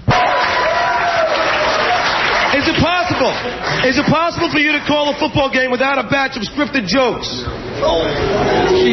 Well, I do take some scripted jokes into the room. No, you can't stop with that. Listen, I don't want to do this if you're going to turn it into some homage. He has valid questions. I do script some jokes, as you've scripted your interview here. I think a lot of people script things for football games. I just don't think that they sound scripted because they're sort of the same details you've heard about a football game over the years. So if I write a joke during the week and I take it in, if the public wishes me not to do that, I discontinue doing that. But so far it seems they quote those jokes and they seem to like them. So I'll probably continue to do it. One more question, One more and I'm done. I know, but you're just going to cause a scene. I think it's best to let these sort of things play themselves on. Let some of the kids ask questions. One more and I'm done. One more. Well, listen, I just want you to know, they have said they're kids who want to ask questions. You have chose to be boorish and go through that like a train through a stoplight. Now, you go ahead, but I just want you to know, I'm not stopping you. They're asking you in good form to maybe let somebody ask. I just want to let everybody. If you choose not to exhibit good form, that's fine. No, oh, my God. He's having a breakdown. Oh, my God. Wow. I thought he was handling it for a moment. Yeah, but he melted down. He was handling it beautifully, but then he let that ego get involved. Mix this metaphor. Go ahead. We're all hanging on your every word. Is it necessary that all your jokes have no relevance to football or its fans?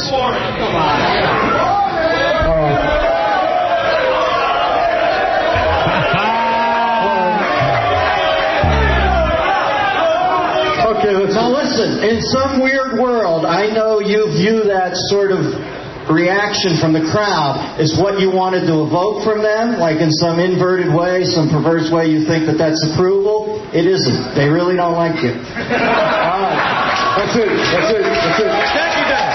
Yeah, they love you, because otherwise the bunch of stiffs wouldn't even ask them one question. Like him doing the broadcast. Yeah. Guess what they talked about when they left? Right. They John. didn't talk about Dennis Miller sitting there eating lunch with him. Right. All I'll tell you is, as I left, so many reporters came up to me asking me who I was from, and everything. Of course. Suddenly it's a lynch mob. There was no news until you showed up. Right. There was nothing being said. They had the JETS guy running around. That's an insult to reporters. You don't call a press conference and have nothing to say. That's the point. You know, just one question, Al, to you. Good touch and base with you. Now listen, you have to stay now. They didn't kick you out, so you have to stay. Now don't run off and edit your tape and listen to how you sound on tape. You got to stay now. Come on now, stay for the rest of the thing. I got to go interview Derek Jeter. You should stay. No, thanks, Dennis. Why don't you stay? They need you there. He's right. He knows the party's over. Are you mad at Howard, Dennis? Dennis, are you mad at Howard Stern? Oh, okay, because... Oh, that he won't answer. All right, let's... You know what? I want to let other folks have a chance, okay? Just let me do that. It's just a reminder, John, that when you have uninterrupted time where nobody's stopping you and whisking you away, it doesn't work sometimes, does it? It didn't really work. I think it kind of worked. That's what God, I'm totally entertained. I wouldn't tell you to turn off this tape. I guess when you have uninterrupted, he taught you a lesson. You had uninterrupted time. I tell him, I said, Dennis, I think it worked. Yeah, he let you hang yourself. Wow, what a master. I think it worked, Dennis. Trust me. Now, you bank on being whisked away. Trust me, it'll work tomorrow. Good luck tonight. All right. Trust me, it'll work. It'll work in a big way.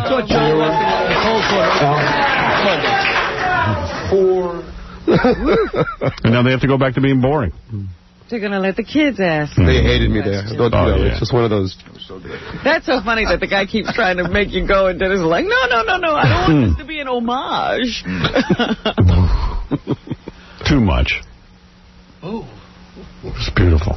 Did you get to see him? I mean, did you watch the game last night? I watched 20 minutes of the game. I had to go to bed. They're on so late. We can't watch. Game didn't start till 9, and, great game, huh? Yeah. You watched the whole thing? Only at halftime I turned it off. Yeah, I wish I knew what happened at the end there. It started so late now. It starts at like 9:20. Can't they start the game at 8? It used to, but I don't think that was good for L.A., right? One season or something. Then I'd stay up. We'd still miss the end of the game, which was the most exciting part, because the Jets took it. At the very end? How much time was left? There was like a minute left or something. So wow. I think. I don't really know for sure. The only guy who would really know is Baba Booey, and he's out sick today. What do you mean he's out sick? He has a stomach flu or something. I think Benji got everyone sick that time. He came out. Yeah. Benji. Everyone blames Benji. He's ground zero. Yeah. Patient zero. Benji got everyone sick. I stay away from him. That's all right, so there's our Dennis Miller rap, for those of you who couldn't wait. Didn't work. Didn't work. So, Tom's here now. Yeah. Does that make everyone showed up? Yeah. Everyone has their money? Who is the big winner on the Super Bowl betting? I won 200. I broke completely even. No. No, I broke even. Yeah, I think... I know you I want to know. Did he break even, or is he lying? I had an intern check. He said that, Ralph got 50. I thought he was... Ralph's always saying he wins. You have any money, Ralph? Okay, Ralph, you lost a coin toss. That was 50. He lost 50 to me on that. Ralph won with the Titans. That's 100, so it puts him up 50. Okay. Right. Let's see. Ralph takes the Rams for who scores first. He won that, so now Ralph's up 100. All right, so who cares? Whether he's up or not down. This is a problem. Well, down 50. I won the K-Rock pool, too. Oh, you did? Oh, so that's how you're up. Did you pay? Yes, because you're at even. Ralph's at even. He's even. Yeah, that's what I thought. What did you win in the K-Rock pool? Like $550. Really? Wow. How did you win that? The playoff pool. I picked the Rams to win with 42. And 42 points. I beat out Terry by like 1 point. Oh, really? She had the under over for 39. I had 42. You should give her the money anyway. You don't need it. So for 2 weeks, you pick out your own underwear. Right. You won 200. I won 100. Ralph broke even. What'd you do, John? Down 50. Tom? I haven't calculated yet, but I think they missed one bet between Robin and I. I think you and I had a bet on the challenge. No, we didn't. No, I don't think so. No, I didn't do a challenge bet. She listened to the tape a lot of times. Okay. But I don't even like the challenge. I think I'm even. So I'm the big winner? I was in here yesterday. I taped $500 to the back of my door in case I missed it. No, you don't want to be naked with mayonnaise spread all over your head. I had a problem falling asleep. I couldn't fall asleep till like 3 o'clock. Really? You were nervous? Yeah. Would you watch the game down at Scores after you left my apartment? Yeah, second half. And you watched the first half with me, then you went down to Scores. What was that like? It was cool. Were chicks? Yeah, there were chicks around, but I left after the game. Oh, you did? It wasn't like a scene. Oh, I see. It was just cool. Once again. There were chicks there. I heard you bitching about me not leaving. Dude, I was helping you clean up. That's why I didn't leave. I'm being nice. I'm helping you clean up that. Sure. You just won't leave is what it is. Go to my apartment, see if it looks clean. Clean up. Then he spilled something on my carpet. No, I and then he pretends like he doesn't know he did it. Clean up. And he's pretending like he doesn't know he did it. What did he spill? I don't know, but it was a big stain. There was something white. There was just nothing on there. Who knows what was on there? Something white. Wasn't he was all excited sitting next to me. It was an exciting first half. Well, I don't get it. And then it's like, I can't find my stuff. Oh, I have to pee. It's like, oh, dude, just leave. Go pee at Scores. It's plenty of time to pee. But anyway, I'd like to do that before I get in my car. So would you... So I'm... What? Oh, sorry. Go ahead. I was going to ask you what you thought of those commercials. Oh, the commercials. Well, obviously the most disturbing commercial was that Christopher Reeve thing. Yes, that was horrible. The commercial starring Christopher Reeve's head. Yeah, because that's not his body, That obviously. was really... I thought it was such horrible taste. I was shocked he let himself do that. But I'm not sure if it was... he gets to do a whole and it was for, like, a interview web about cover, why he wasn't did it. I'm not sure it was horrible taste, but my first reaction was, well, now the guy can be an actor again. All he can do is just tape his head to somebody's body. Yeah, with computer generation, he's an actor again. Yeah. I thought this is how I thought of it, because I was trying to figure out why he did it. What was the commercial for? Some internet company that does good investments. Good investments or something. Investing in the future. Right. But I thought to myself, first of all, they probably paid him a pretty good chunk of change. Which he needs. And don't you think he needs it? I mean, he's not working anymore. Absolutely he needs it. And the second thing is, it also, brings... shines light on his whole situation, and he wants people to remember that he's going to walk again. So I didn't see what the downside was for him. How come you thought it was bad taste, Tom? I don't know. I just thought it was so weird seeing that head on a walking body when you know he can't. It's it's sad, but he can't walk. Yeah, obviously that head is not healthy. You know what? It wasn't bad taste. It was creepy. It was, well, maybe that's a better way of putting it. It bummed me out. It weirded me out. Well, they had a couple, because first it was the Muhammad Ali one, where he's boxing, right? And he can't talk, and that's why there's an announcer doing all the talking in the stupid commercial. His face is all puffy. Yeah. They say, sit down. Right. Christopher Reeve. And then all of a sudden it's like, now Christopher Reeve is walking. Right. This is weird. I like the one in the garage with the monkey and the weird father. Two weird guys. Yes, we just wasted $1.9 million. What are you doing with your money? Yeah. I don't know. There wasn't any really great ones. They weren't as great as they usually are. Like the FedEx dropping out. Yeah, that was the best. Wizard of Oz. I don't know. I was. You thought that FedEx one was good? Yeah. That was so stupid. I told you Jackie would like that. The helium balloons? I like that. I sat there and said, first of all, those three munchkins look like Jackie. They did. They look like Jackie. I didn't get that they were delivering helium balloons. It was stupid. It was always funny. You know what was a weird one? There was one for Pets.com. Yeah, the one that's really odd with the sock puppet. Right. Yeah, no one liked that. Go. Then I called over to somebody who was having like a Super Bowl party. Had about 10 people over, and I said, "Hey, what do you think of the Super Bowl?" And I heard them all laughing at all the commercials, like hysterically laughing. Oh, They were probably drinking. They were probably drinking. Right. They were on something. I was like really upset. That's really good. I was like, you're not getting the commercial. Yeah, I was like, I go, they must be on weed, they must be drinking, they must have ecstasy. I mean, they must be doing everything. Because I said, what are those people laughing at? You know what was really weird? You didn't watch any of the pregame stuff? That went on for 18 hours? No. What time did it start? 10 in the morning? 2 It was 2 in the afternoon. No, I think it was before that. It was definitely before that. I guess about a half an hour before the Super Bowl started, they did this tribute to Walter Payton. Yeah. That made you want to cry. It just totally, it ruined the whole thing. Yeah, it's supposed to be a fun day. What are they doing? They're like cheering and everybody's doing it. Walter Payton evidently was like the Mother Teresa of football. I lived in Chicago when he had his big years there. He was great. Everyone He was a great guy. You can't find a person say a bad thing. What was his nickname? Like Sunshine or something? Sweetness, yeah. Sweetness. Nice guy. Yeah, no one's ever called me that. Ralphie. Oh, Sweetness. Sweetness, I don't want to leave and go to school. I like it here. Let me say. Yeah. So someone told me the women from The View did a pre-show. Oh, no. Yeah. Somebody told me. I don't know. I didn't Where was I looking? There's a picture in the paper. Is it a paper today or one of the tabloids of Carmen Electra standing next to Star Jones, and you think she's going to grab her and eat her? You know, Barbara Walters has lost her mind. I have a clip. I got to pull it for you. Ashley Judd was on The View. Yeah. So Ashley Judd's talking about how her sister says she's a ball buster, and Barbara Walters starts to like wig out and say, "Listen, if there's any children listening right now, what that means is she had some big balls and they broke, and that's what that means, kids." Oh my God. She's a wacko. She's like Tom. You know what I mean? Nobody can handle anything. Ball buster is terrible. I'm much younger. Tell the kids. Tell the kids. Don't tender. What that means is... Somebody told me the midget in the FedEx commercial was Marty the Midget, but those were computer-generated, weren't they? He really looked like... Well, no, so there was a different commercial. Yeah. With some midgets in it? Yeah, I think I saw a different one with some midgets in it. I thought I might have seen Marty, but I think that they had to get... At one point, they talked about FedEx. And believe me, I didn't want to see any FedEx commercials. FedEx was supposed to get a package to me over the weekend, and they lost it. Really? I was pissed. What's your tracking You were number? yelling when that I gave him the tracking number. Did you call and ask somebody with some education? Spent the whole day. Wait, give me somebody to speak some sense. Have you seen the infomercial for one of these real estate schemes to make money with midgets? I saw that this weekend. What is that about? I have midget real estate investors? I wrote down the website. I left it at home. I will get it for you. You got to see this. Is it a goof? It's so funny. I don't know. I couldn't tell whether it was a joke or not. But it looks like any of those real estate infomercials where the people are giving their testimonials about how much money they make and how little time they have to spend doing it. And then the guy that they're all taking this advice from is a midget. No. The guy is a real person, but his spokesperson. A real person. There are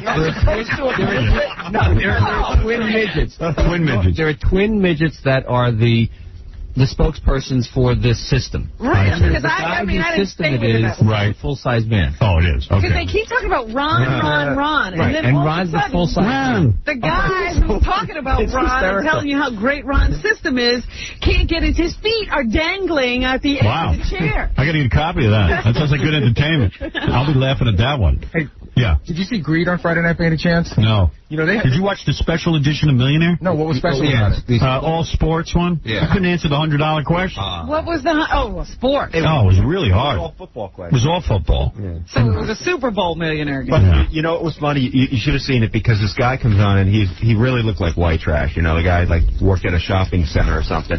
And Reed just starts saying this stuff about him. Like he's, like little kind of jabs at him, like the night shift should be real proud of you. And then near the end he goes, the guy like walks away with $35,000 and Reed just goes, gets up and walks away. And it was almost like everybody told him this was right, but he got up and left. He goes, we have a lot of doctors and accountants on the show, but that young man could probably really use the money. Put him down. That's not a big deal to most of you. Yeah, this guy is like winning $1 million. Yeah, we just sort of mellow out with all the commentary. And I'm getting a little sick of ABC. Regis out. Regis, like he's the next. Is there a show he's not on? Yeah, I'm sick of Regis. That was a goof. I like that show, Millionaire. Yeah, but it's not like, Tuesday, Regis is here again. Why doesn't CBS do that for me? Hey, Howard's here. Give me a game show. I don't understand it. What, I can't do that stupid game? Why don't you produce your own? You got a production. Yeah, I'm tired. I got 87 shows in production. You got to produce every show. I'll be honest with you. Baldwin's restaurant. It's a lot of. Yeah, I'm busy with Andrew. Give him a break. How can the Globe print that, Tom? Can I sue them? I was on no such date. I think what Robin says is true. You got to prove that you were injured by it. I am injured. Who's going to date me now? Prove it. Of course, your feelings are hurt. Yeah. But you got to. They're saying I'm a bad date. I haven't even gone on a date. You're going to have the toughest time of all proving that your feelings are hurt. Right. Well, my feelings are hurt. I just want to go on record as saying that. Your kids will be upset. They shouldn't. Yeah. And my kids are upset. Maybe it's becoming the thing because, I went to see that Dame Edna show yesterday. Yeah. And she was talking about how, she's been a widow for 10 years, and now that she's in New York, everybody's trying to date her. And she gives off a list of names, Donald Trump, this one, that one. And she goes, Howard Stern has been calling. That's funny. It was funny. Well, all right. So are we going to exchange money off the air? I don't think people want to sit and listen to us exchange money. Can I just tell you about the guy who saw Greed on Friday night? Mm-hmm. So they had this guy, and, some of the contestants are really, really scary people. Right. So they're interviewing this guy, and Chuck Woolery goes, I understand that you had 2 children in the same year. And he goes, that's right, Chuck. I had one in January, and then I needed the tax deduction, so I had the other one in December, but they're not twins. So I was thinking, oh, my God, the guys having kids like crazy. Then he says, if you win the $1 million, what will you do with it? And he says, I'm going to take my family to Las Vegas, and we're going to try to go to as many all-you-can-eat buffets as humanly possible. Wow. Man with a plan. Get an answer. Like, I'll buy a house. Right. He's going to a buffet.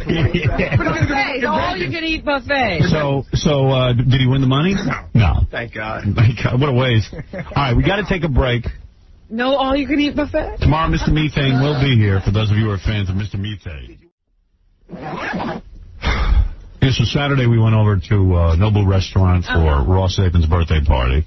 And then I went to this place, Ralph and all his buddies go to Lot 61. What is Lot 61? See, Lot 61 isn't a good name for this place. Because doesn't Lot 61 sound like a meat market? Yeah, it sounds like a storage place. But that's it. But every good club is downtown. In the meatpacking district. Yeah, but Lot 61 sounds like, one of those like low-class joints in Queens or something. Doesn't matter what they call it. Yeah, well, you get killed when you go in. But it was actually kind of cool. You go in there.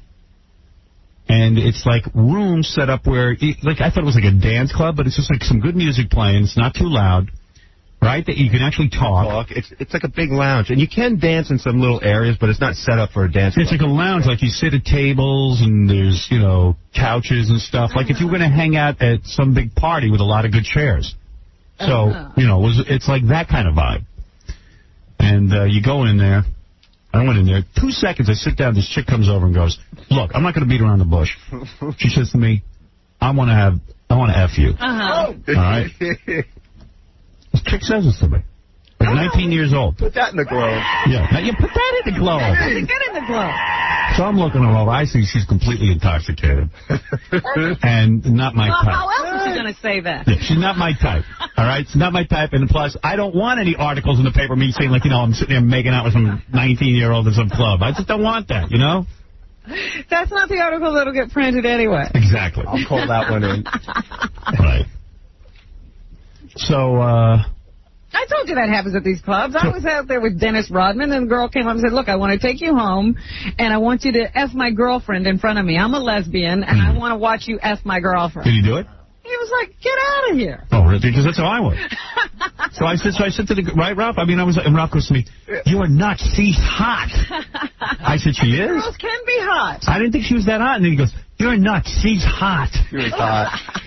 She was loaded, I think. That's very hot to Ralph. That's very who knows? A loaded girl. So everyone's sitting around watching this thing, and I just said to her, she goes, what's the matter? Don't you want me? Are you crazy? I said, you know what? I said, let me just sit here, honey. I'm trying to relax. We'll see. You know, you're a little fast for me. You're moving a little fast. And that's what Rodman told me. He said, you know, women are bold. They just come up and lay it on the line. Yeah, so anyway, I said, but let me introduce you to my friend Ralph, because I know Ralph's a player. Because he'll take you up on it. So 2 seconds later, I see Ralph making out with the chick. Like, he's like all over her. He doesn't care. Oh, now he's putting on like a display in the club, like where the two of them, you know, and she's got the underwear on, and he's got his hands. I mean, she's got a whole thing going on, and he's like, he's practically, the two of them are really going on. Yeah, they need a room. Then the chick gets up, and she goes up. It turns out she's on a date. What? Yeah, she's on a date. So she goes back to her date, and she's busy with the date now. So he goes, you got to get her back from it. I said, I'm not getting her back. So Ross. You lost her. No. I sent Ross over to go get her. So Ross goes over, he grabs her, he brings her back. And now, what did the boyfriend say? Nothing. He didn't care. He just sat there. And then, he's a great girl. Yeah. So then, lot 61, man. Yeah, keep it real. And then, so then, all of a sudden, next thing you know, Ralph's making out with her again. So then Ross turns to me and goes, hey, I brought her over here. How come Ralph's making out with her? Well, you went to get her, you idiot. Yeah. He's like, well, why am I not making out with her? So does he grab her? Wow. I don't know. It looked like everyone was like trying to get in on this. Defend her honor. Yeah. Then Ralph. 5 years from now, she'll be on The View talking about how she used to be a sex addict. Right. I don't know what was going on. So then Ralph. Then I just like, you know. I don't know. Then some girl. So you know who I met there though, who was actually very nice, was Betsy Johnson, the clothing designer. Oh sure. Yeah, she was real nice. Her daughter looked pretty hot. Yeah, her daughter looked hot. I thought she was really cute. Her daughter is gorgeous, yeah. Yeah, I was rapping to her. I was rapping to her and the daughter. Did Ralph make out with her? Because I've seen pictures. No. Making out with Betsy.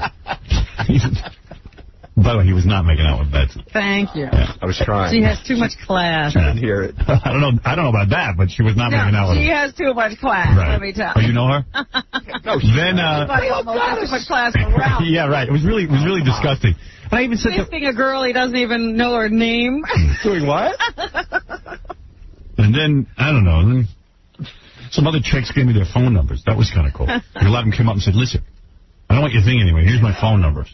And the one I was looking at, one of them I liked, but then, you know, and I was like, man, I would call the chick. And then I found out after I left that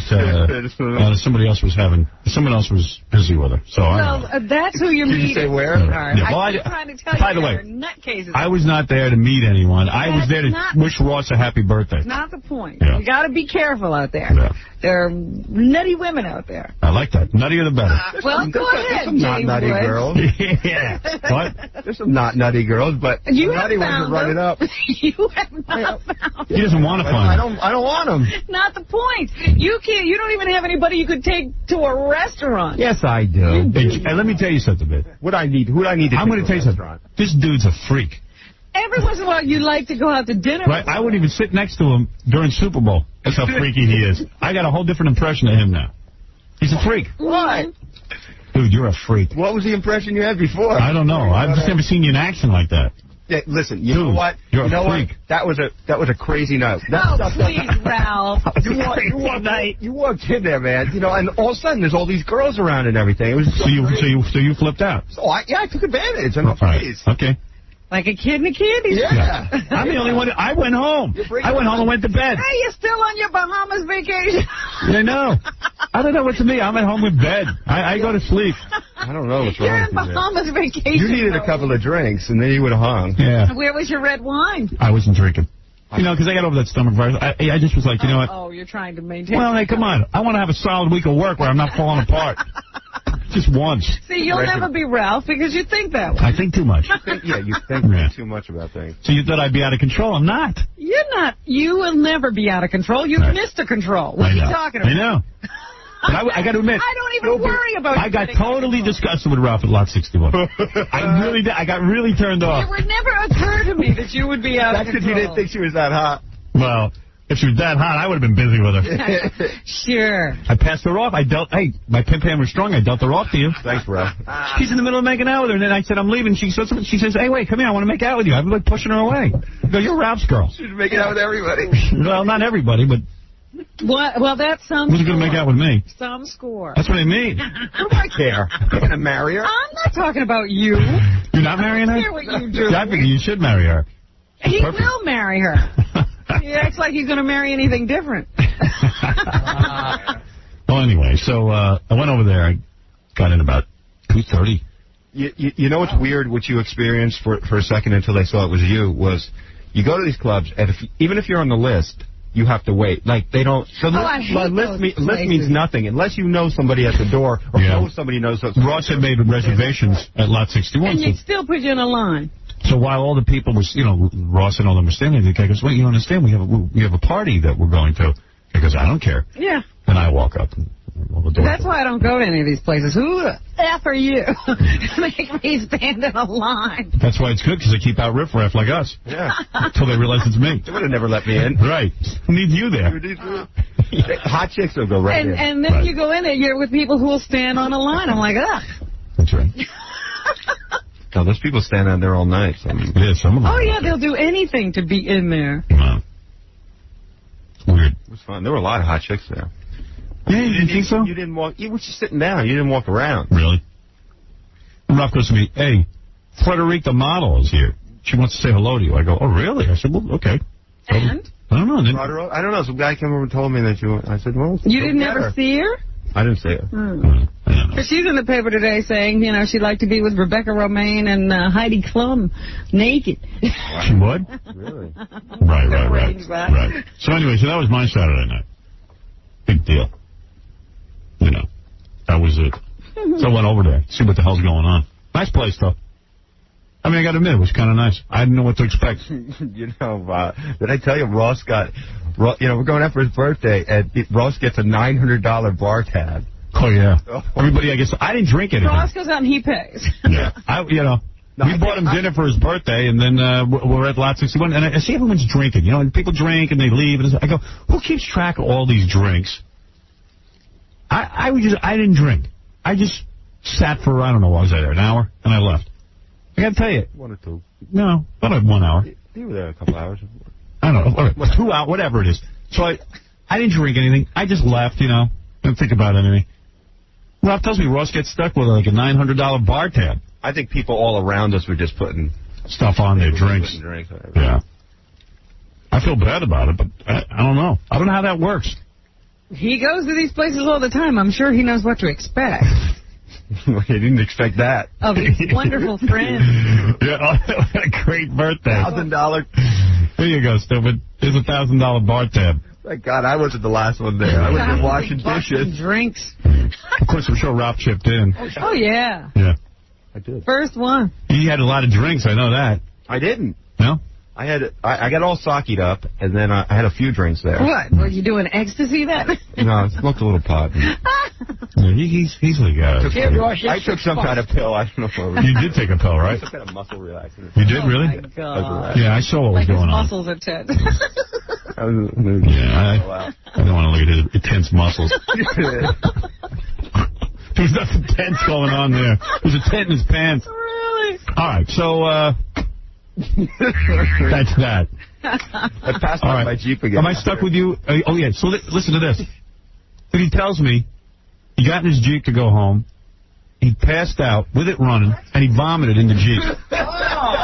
Listen to this. Own car. I had to take a rest. Yeah, so he wakes up the next morning. No wonder you have that car. He wakes up the next morning, right? The car is running, so it ran all night. Still on? Yeah, it was still on. Because I was in the back seat, too. He's in the back seat, his car was running. I can just see it. If you were in a garage and this had happened, you'd be dead, and we'd be wondering if it was a suicide or an accident. Well, I turned the car on because I got to the car because I was somewhere, and I got back to the car, and it was freezing, but I wasn't going to drive because I was loaded, and I needed to take a nappy. So and it was freezing, so I turned the car on. Yeah. Fast I wake up, and the tank is on E. Oh. Well, let me ask you something. You had it running all night, and then you climbed into the back seat? I climbed into the back seat. Just to lay down for a second? Yeah. For a second? I keep blankets and stuff back there just in case. And then when did you throw up? Where did you throw up? I threw up. I'm so loaded, right? I'm sleeping. I'm passed out. I get up, and I feel sick, right? And I couldn't get from the back seat. And it's just a Jeep. I mean, it's not like I had to go far. I couldn't even get towards Did you throw up on the floor or on the floor? I just I had on the back. When you woke up, it was stunk. Yeah, it stink? It didn't? It was cold. It was very cold. Everything was frozen. But can you imagine? Oh, God. Oh, you're some role model. But you know what? That's why, because the car is really like a bomb hit it. Mm-hmm. And that's because he does things like that. You can't get a good car.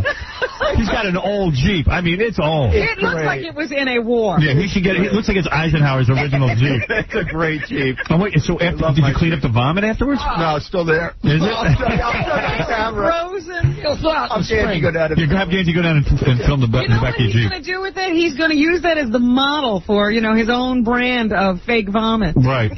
I threw some stuff over it. So at what point did you throw up? Before you went to sleep? No, in the middle of my sleep. Like, I woke up and threw up. To have had that many drinks? Yeah. Would you throw up? I didn't. You know what? It was that pill. It was that muscle relaxant pill I took. Or the weed. Or the weed. Or the combination. Or the lewds. I don't know. And so, and then you vomited, and then, you went back to sleep. Yeah, but you know what's even funnier? Like, I got sick on this stuff before. Yeah. This muscle relaxant. I was at China Club one night, and you think you wouldn't take it? Yeah, I went to the bathroom, right? Right. I get stuff just totally loosened you up, right? I threw up. I'm on the bathroom like this. That's some good stuff. I go to the side like this. I go, oh, yeah. I throw like 3 times. This is in the middle of the night. And you wonder why I don't go to these places. I cleaned my face up and everything. Takes a couple of minutes, I go back in, I start making out with this girl. I got that nasty throw-up taste in the back of my throat. Oh. Yes. Look at the Jägermeister. 61. Lot 61. I don't usually throw up, though. That's the only time. So he just has 500 stories. He doesn't usually throw up. So you parked your car, you went to sleep, and then when you woke up, it was running and the gas was on empty. And you had throw up all over your car. Right. Yeah. I was right by Nobu, so I was right by the tunnel. You should have died, because that's a great story. And you know what else really freaked me out? I mean, this freaked me out, because, I pretty much remember everything. I didn't have any money on me. I had $20 left or something. Right. I woke up the next day, I had $300. It was all 20, so I must have stopped at a bank machine. Right. But and you have no recollection? I have no recollection of that. Wow. That never happened. Blacked out. I blacked out or something. I don't remember. How'd you work a bank machine if you were that drunk? I don't know. He can function. He just doesn't realize that he's about to throw up. It's like a sleepwalker. That's why I got to stick with drugs. That drinking gets you in trouble. Yeah, Robert, you're on the air. Hey, Howard, do I be caught in traffic listening to this fag, Ralph? You want him off? Can't you get that asshole off the air? You don't think that's funny? There's a lot of nerve calls on white trash, and he washes your underwear. Right. What are you doing, white? Where are you? He thinks everybody's white trash. He calls me white trash, and I don't like it. I mean, what's up with that guy? We're caught in traffic. I'm down here in Philly. I got to listen to this stuff. You're white trash because you're caught in traffic. Oh, get out of here. Get out of here, Ralph. What does that mean? Everybody minute with the white trash routine. Yeah, Johnny, go ahead. Yo, what's this fat? What's it, the Ralph show now? I thought it was a funny story. I let him tell it. What, you think alcoholism's funny? I'm not an alcoholic. Oh, right. You know what? I do think. You know what, dude? You know what? This guy's right. You are an alcoholic because think about this. Because then, like after he puked in a whole night of drinking and everything, he comes over to my place to watch Super Bowl. Right away, he starts mixing the vodka and tomato juice. I need it. You need that for a hangover. That's an alcoholic. A little bit of the little bit, dude. You might be an alcoholic. An alcoholic, somebody who sits home and drinks. And like, I don't think you think I do one thing. Explanation of what an alcoholic is. You think you do one thing, and that means I do it all the time. I don't know. I don't do it all the time. Not yet. Super Bowl. You're headed that way. It was Super Bowl weekend. I don't know. You're really into cocktails. There's too many stories of you falling asleep on the street and all that stuff. Every once in a while, man. If the cop catches him in that car, he's going to arrest him for DWI. No, he wasn't driving. That's why he went to sleep. It doesn't matter, even if he's just sitting there with it running. That's right. Is that right? They can arrest you? True, if you have the keys in the ignition. Really? Yeah. Oh, wow. But that's not a problem, though. That's okay. That minimized it. No, the cops are nice. They wouldn't give me a ticket for that. The Ralph show, you faggot. Later. Take care, man. Keep listening. Hi, you're on the air. Yeah, I know where Ralph got that $300 from, man. Where'd he get it? He doesn't want to remember. Where did he get it? Oh, yeah. Well, how did he get it? Right by his flat Jeep, orally servicing some guy. Yeah, that was the gag reflex working. Yeah. He doesn't want to remember how he got that money. Hey, look, all 20s. Oh, yeah. Where'd I get this $300? Good. I blacked you out. Let's see, I charged $20 a guy, so... You know what? You guys are slipping because it took a listener to make that joke. Whatever. I must have gone to a bank machine. Yeah. Yeah, how would he work a bank machine? Yeah, sperm bank is more like it. That's right. Hi, Deborah, you're on the air. Hi, Ralph. You're a drunk. You're a boozer, and you're a loser. Yeah, whatever. Get some help. Really? I don't know. I don't need any help. I'm having fun. You need to do an intervention here. Yeah. Well, I'm a certified alcohol and drug counselor, and I'm telling you, he's a drunk. Really? What do you know? I know a lot, and I know a drunk when I hear one. You're a drunk. Jackie would know a drunk when he hears one. Is that a drunk? You're hearing one? I don't think I've ever in my life thrown up in the car in the middle of my sleep. Or Come on, a lot of crazy things. Jackie, come on. You're 100 times worse than me. I mean, Ralph, when I used to party pretty hard, and I even got sick from drinking. But I can't remember any time that I've ever thrown up on a Saturday night and drank the next day. Yeah. Like you just feel so disgusting. You can't I'm drink. telling you, I didn't throw up I didn't drink that much. I had 3 drinks. So what do you think? I had 3 drinks. Oh, dude, you had sake the whole night. I had sake, and I had, And 3 drinks. 3 drinks. See, he doesn't even know. Yeah. I mean, this is the typical alcoholic. You can't even trust them to tell you how much they drank. Dude, yeah, you had sake. You're forgetting all the sake. Little. They always say when you can bring an alcoholic into the hospital and you ask them how much they drink, you multiply it by 10. Really? He's saying how much he paid for, not how much he You know, you guys are just being funny, but you know. No, but you had sake. What about you down in the Bahamas? Every night you were drinking wine. You were loaded. So it's like 3 nights. Yeah, and then I haven't had my wine life's a since. vacation. No, but if Howard threw up, do you think he'd drink the next night? I didn't throw up from the alcohol. I threw Dude, how many glasses of wine did I have a night? 2? No, you had more than 2. Probably 3. I don't know. You kept telling me You were so drunk I you was lost loaded. count of his drinks. But I was never so loaded I had to pass out or anything. Or throw up. Wake up in the middle of the night and throw up. I'm telling you, I threw up from the pill, not from the alcohol. That sounds better. If he has a problem, it's pills. All right, listen, we got to... You know, he compounds it with the gambling. He's very funny. I won. All right, we're going to take a break. Are we done with you?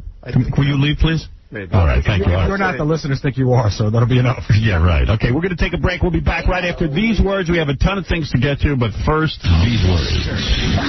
The Howard Stern Show.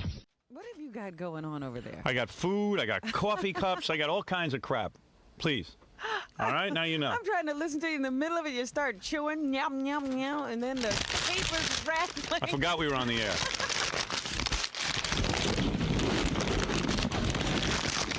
Thank you very much. Coming up. See how easy it is to concentrate when that's What did you say, Gary? Coming up in 15 minutes on this show. All right, coming up what? Coming up in 15 minutes on this show is a great piece of audio tape, but an even better piece of videotape. Stuttering John and Ralph just had a fist fight. Really? In the hall? Yeah, in your office. Why? Yeah, it was real good. And we got it all. Fist fight? We got it all on tape. A real fist fight? Well, they were like bitch slapping each other. But it was real anger all the way. Why? What is bitch slapping? You know when you just like smack each other, like it wasn't. Who won? I bet you. Let me take bets. It was about even. Oh, really? They sort of walked away from each other, but John, a They foot were shorter, really didn't back angry? down. Oh yeah, John had to play one of his practical jokes. You know how he has to play practical jokes. Yeah. So Ralph, who I guess hasn't been feeling good, fell asleep on the couch in the back. Right. Shut the light. So John, of course, goes and gets the E-camera and said, "Let's just go boo." Right. So he goes in there and he goes boo. Ralph doesn't move, and then he says it again, boo. So Ralph sort of like just sort of like leans over, and now he's all pissed off. So he goes, "Man, I'm sick. Get the F out of here." John goes, "Oh, come on, F you." And I don't know. Ralph gets up and he gets John in the corner and he cocks back with his fist like he's going to punch him. Yeah. But then he doesn't. Then he goes back and he picks up one of his big size 11 sneakers and wails John in the head with it. Wow. So John picks it up back and throws it back at him, and then they get up and they're like slapping each other. Wow. And then there's a lot of cursing, a lot of manly cursing, like "I'll effing kill you." "No, I'll effing kill you." John's like, "Hey, I'm effing standing right here." Wow. F Hey, you. hey, this is good. Yeah, hey, this get is good. that right away. Hey, where are the guys? Ralph just woke up. Come on, John and Ralph, come in. Come on in. Scott, it's going to take 20 minutes because I'd say the F word is said 35, 40 times in 30 seconds. Wow. Because when you're a real man, you have to tell... Yeah, when you're a man, you got to use the F word. Yeah, this is what I'm going to do to you, you effing idiot. Yeah. You can say that to Mancow. He'll put on a dress and Kotex and apologize to you. Come on in, guys. Mancow backs right down. Big pussy. Big wild man of Chicago. No, not radio. our boys. Nobody backs down here. Hey, man. How you doing, man? What are you doing? Why are you waking the guy up? He's just trying to mellow out. How many people do we tape when they're sleeping around here? I don't know. How many? I've never done that. Yeah, man, we had that guy Timmy snoring, and we woke him up on tape. I mean, I thought it was just, no big deal. He's sleeping. And first of all, no one tells me that, he was fine yesterday. Suddenly he's sick. You know what, John? What's this, Ralph? What happened? Why would you wake the guy up? The guy's just trying to mellow out. I just don't feel good today. I don't know that. How do I know that? Well, why do you have to be an asshole all the time? Wait a second. Wait a second. Hey, watch the word, will you? Watch the words. So I got to... What do you say? Wait. Ralph, what happened? Come here. Ralph. So I woke him up. That's all I did. I woke him up. Ralph stormed out. You must not be feeling well. He doesn't want air. Howard, I want you to be honest, and seriously, just be honest for a second. I would not have done that. If Gary's sleeping, yeah, you wouldn't want me to get an E-camera and wake him up. Come on. Gary works here. Well, so does Ralph. Yeah, he works for 15 minutes. You can tell the guy usually isn't sleeping here. He's probably something wrong. The last time he slept in here, Gary was sleeping during his job. Here's my opinion on this. Yeah. I think it's funny, but I think John shouldn't be surprised that when you play a practical joke on somebody, that they get angry. All right. But let me just say one thing. Who won the fight? Did you win or he did? Well, it wasn't really a fight, but you guys were slapping each other. I mean, anytime he wants to go at it, I'll kick his ass. Oh. It's easy as that. I'll beat that guy so badly he'll be blooding.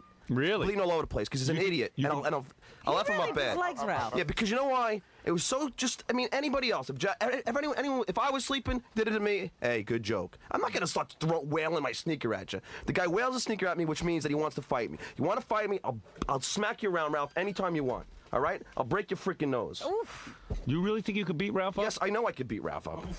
Wow. And it's just like, I get along with you. I just woke you up. That's all I did. I didn't, make fun of your mother. I didn't do anything bad. I woke you up. That's all I did. I didn't do anything. I mean, and then I get so angry over it. I mean, give me a break. God. I've never seen Ralph so angry. I know. I mean, he's not. I don't even know what to say. I don't feel good. Yeah, right. Ralph, I'm just out of it. I probably overreact. I was just so pissed, man, because I got a second. I was zoning out a little bit. And the last time Mr. Funny here jumps in. Howard, the last time he slept, I probably wouldn't have cared if I just wasn't so. The last time he slept was the day that he forgot your shorts. Remember? Right. And it was a big thing that he was sleeping in the back. Right. So with that in mind, I said, all right, well, let's get him sleeping on tape. You know what tape. you do to a guy sleeping? You put his hand in warm water so he pees on, pees on the floor. Forget. Imagine if I would. That would have been all right. Oh yeah. That would have woken him up. That works. John, listen to me. I don't want to fight. I'm not. Fight him. Are you backing down, Ralph? No, I'm not back. Ralph, I don't feel good. You never back down. I don't feel good. What's wrong? Hey, if I felt better, Could what? you kick his ass? You know what? I stopped myself. You know what? When he woke me up and I jumped up, I could have kicked his ass because I don't care. I just had that. Ralph, fix your scarf. I don't care. Okay, all right. I just want to make sure you look all right. You have to see the tape, Howard. It was pretty physical. I was surprised. I mean, who was winning the fight in your estimation? They were just sort of smacking each other. It wasn't really a win. You know, they weren't throwing punches. Right. But because he motioned like Ralph to punch doesn't me. want to fight anymore. I see. I get along with Ralph. I don't understand it. Ralph looks like a frontier woman with his big babushka. Ralph, I get along with you. I mean, I don't understand. I don't know where it comes from. I don't want to fight John anyway. I was just so effing pissed, man, because I just zoned out for a second. I woke him. Come on, are you going to defend him? I'm not defending him. I'm just telling you. I woke him up. We're not talking about anything major here. God, the Jackie puppet gets on. Gary fires me. Ralph's afraid he can. Gary fires me, and I just wake him up, and everyone's saying it's okay for him to wail his freaking size 11 shoe at my head. Listen, well, why did you come back at him? You were the instigator. You knew you had there's a chance you're going to piss somebody off when you do this stuff. That's what made it funny. Why don't you walk away? Whoa, yeah. Oh, that makes no sense. Someone wails something at your head and you walk away. I can't believe John is so confident that he could beat Ralph's ass. He was not afraid at all. I mean, you'll hear on the tape, like John's walking down. John thinks he can beat everybody. John goes, anytime, anywhere, Ralph. Anytime, anywhere. Wow. But why? I think Ralph could beat your ass. Am I crazy? Well, he's your buddy. I don't want to get into this. He's your buddy. Well, not that he's my buddy. What are you talking? I'm friends with Jackie. I'm friends with Ganji. I know you could beat him up. Very physical. I witnessed it. What? I witnessed it. Yeah. I think John would have taken him. Really? John gets really. John's a maniac. Angry. Yeah. He fights like a retard. You know what? It would have been a good fight because when I get really, the only time if you said fight John right now, right? I probably, I couldn't fight that good. Who are you, Kato Kalin? I got to get gay, Ralph. Because you're gay. Oh man! I'll fucking you. I'll. Whoa! Easy with the F word. Easy with the F word. I think you got him upset again. Now I can fight you. There you go. Curse more, you homo. Listen, Ralph, I woke you up. I didn't know we would get such a reaction. Yeah, I apologize John. if you. I swear to God, Howard, if you want. Next time someone's sleeping, I won't do this. I want to hear the tape. I thought it'd be good for the show. I'm sorry. John, continue to do whatever you do. John, this is what it's going to be. Wait, funny, man. Hey, you're an idiot. I mean, John, that's the thing. You don't have to. Howard can take care of the show. You don't have to, run around and do the show. Hey, listen, if Howard doesn't want me to do these things, I won't. I thought it would be good to get you sleeping on the camera. Howard, was that wrong? I'm not complaining. Oh, you know what works around here, John? You being you. Yeah, well, whatever you would do I let you be you. Tom, I've never censored anybody. Tom comes back to me and goes, John, you know that Ralph's sleeping back there. So I go, give me the camera. I mean, it's just impulse. It's impulsive, Ralph. As soon as I heard, I got John, no, like I said, man, I don't feel good. I'm not just tired, but I didn't know that you don't feel good. I hung out with you yesterday. You were fine. I don't know. I guess maybe you have like that one-day disease. Hey, Ralph is apologizing, I think.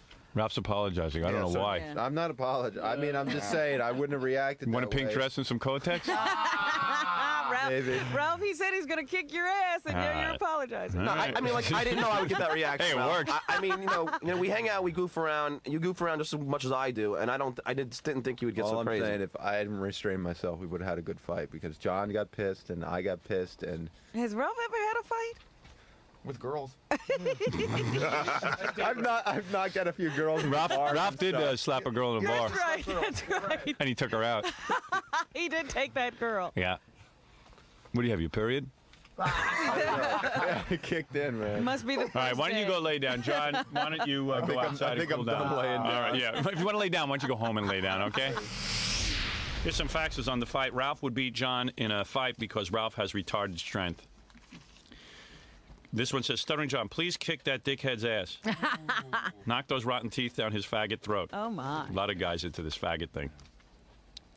Howard, I smell another fight on the E! Show. Faggot against moron. Oh. Dominic Barber called and he said, the only way to scare Ralph when he's sleeping is to walk in with a priest uniform.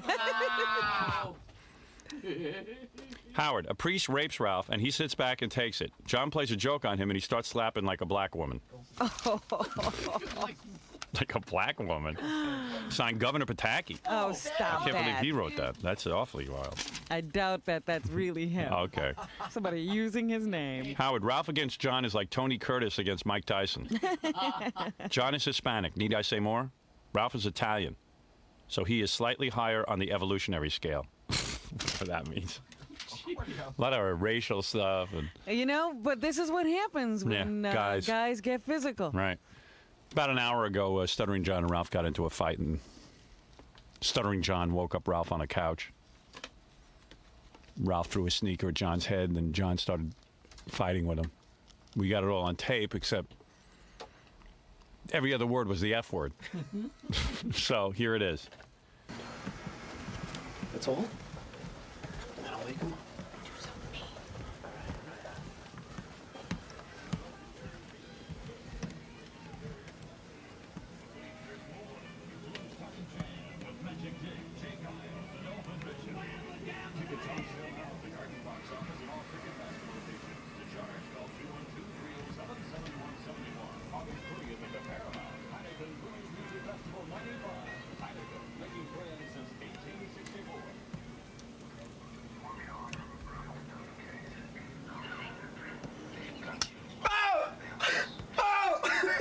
So lame. You said I was so lame. You're an asshole, man.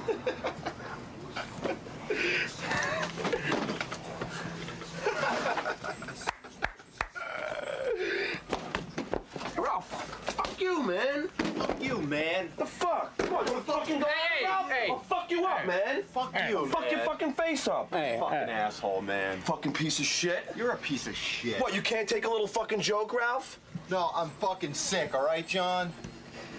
Shit, I'll fucking smack him in the fucking face.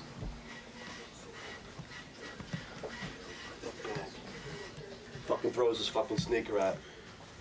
Take it outside, Ralph. Any fucking time you want, Ralph. Anytime. That was as long as it is?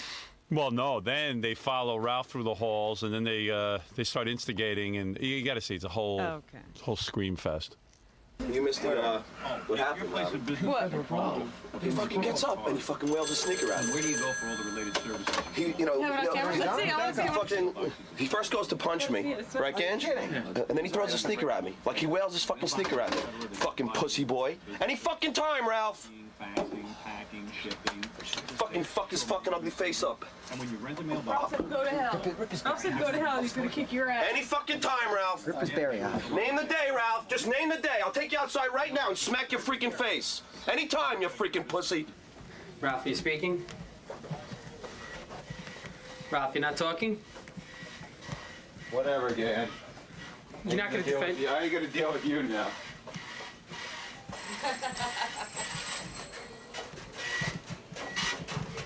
What are you doing, Ganj? I'm just reading faxes. Are you laughing at Ralph? Who do you think would have won? I didn't see it. I don't know. I think it's stupid. I think it's a stupid idea to get into a fight over something so dumb. This is why we have war in the world, because of idiot men. Two freaking bulls butting heads over nothing. Is this gonna end here, guys, or do you think there's gonna be like future confrontation? I'll punch you in the face, Dan. That's how it's gonna end. With that camera up your ass. I should punch you because you just hit me with something, right? Is that fair? Is that the way it works? Right. If it was Ganji, if it was Richard, if it was anybody, I would have reacted to that. You think I jumped up and knew who was behind me? Well, let me just tell you this. I would have kicked your ass, but Ganji wouldn't have. Love handles. Love handles. Yeah, grow up. I don't know, right? I just think it's like something you have against me for some reason. But I jumped up. I didn't know who was behind me, man. No, when you got up and grabbed me went like this, you was so angry. Yeah, I stopped myself. Do you understand what I'm saying? Yeah, but... If it was somebody I didn't like, I would have fucking punched you right through the wall. Yeah, but then you knew it was me. Then you went and grabbed your sneaker and threw it at me. Well, I stopped myself. You know, I threw something at you rather than punching you. Those sneakers are very hard rubber up. Well, hey, I might They go are. national legislation on this. I'm on a roll. Where did I hit winged you? it. So where did I hit you? Where did I hit you? I don't even know if you hit me.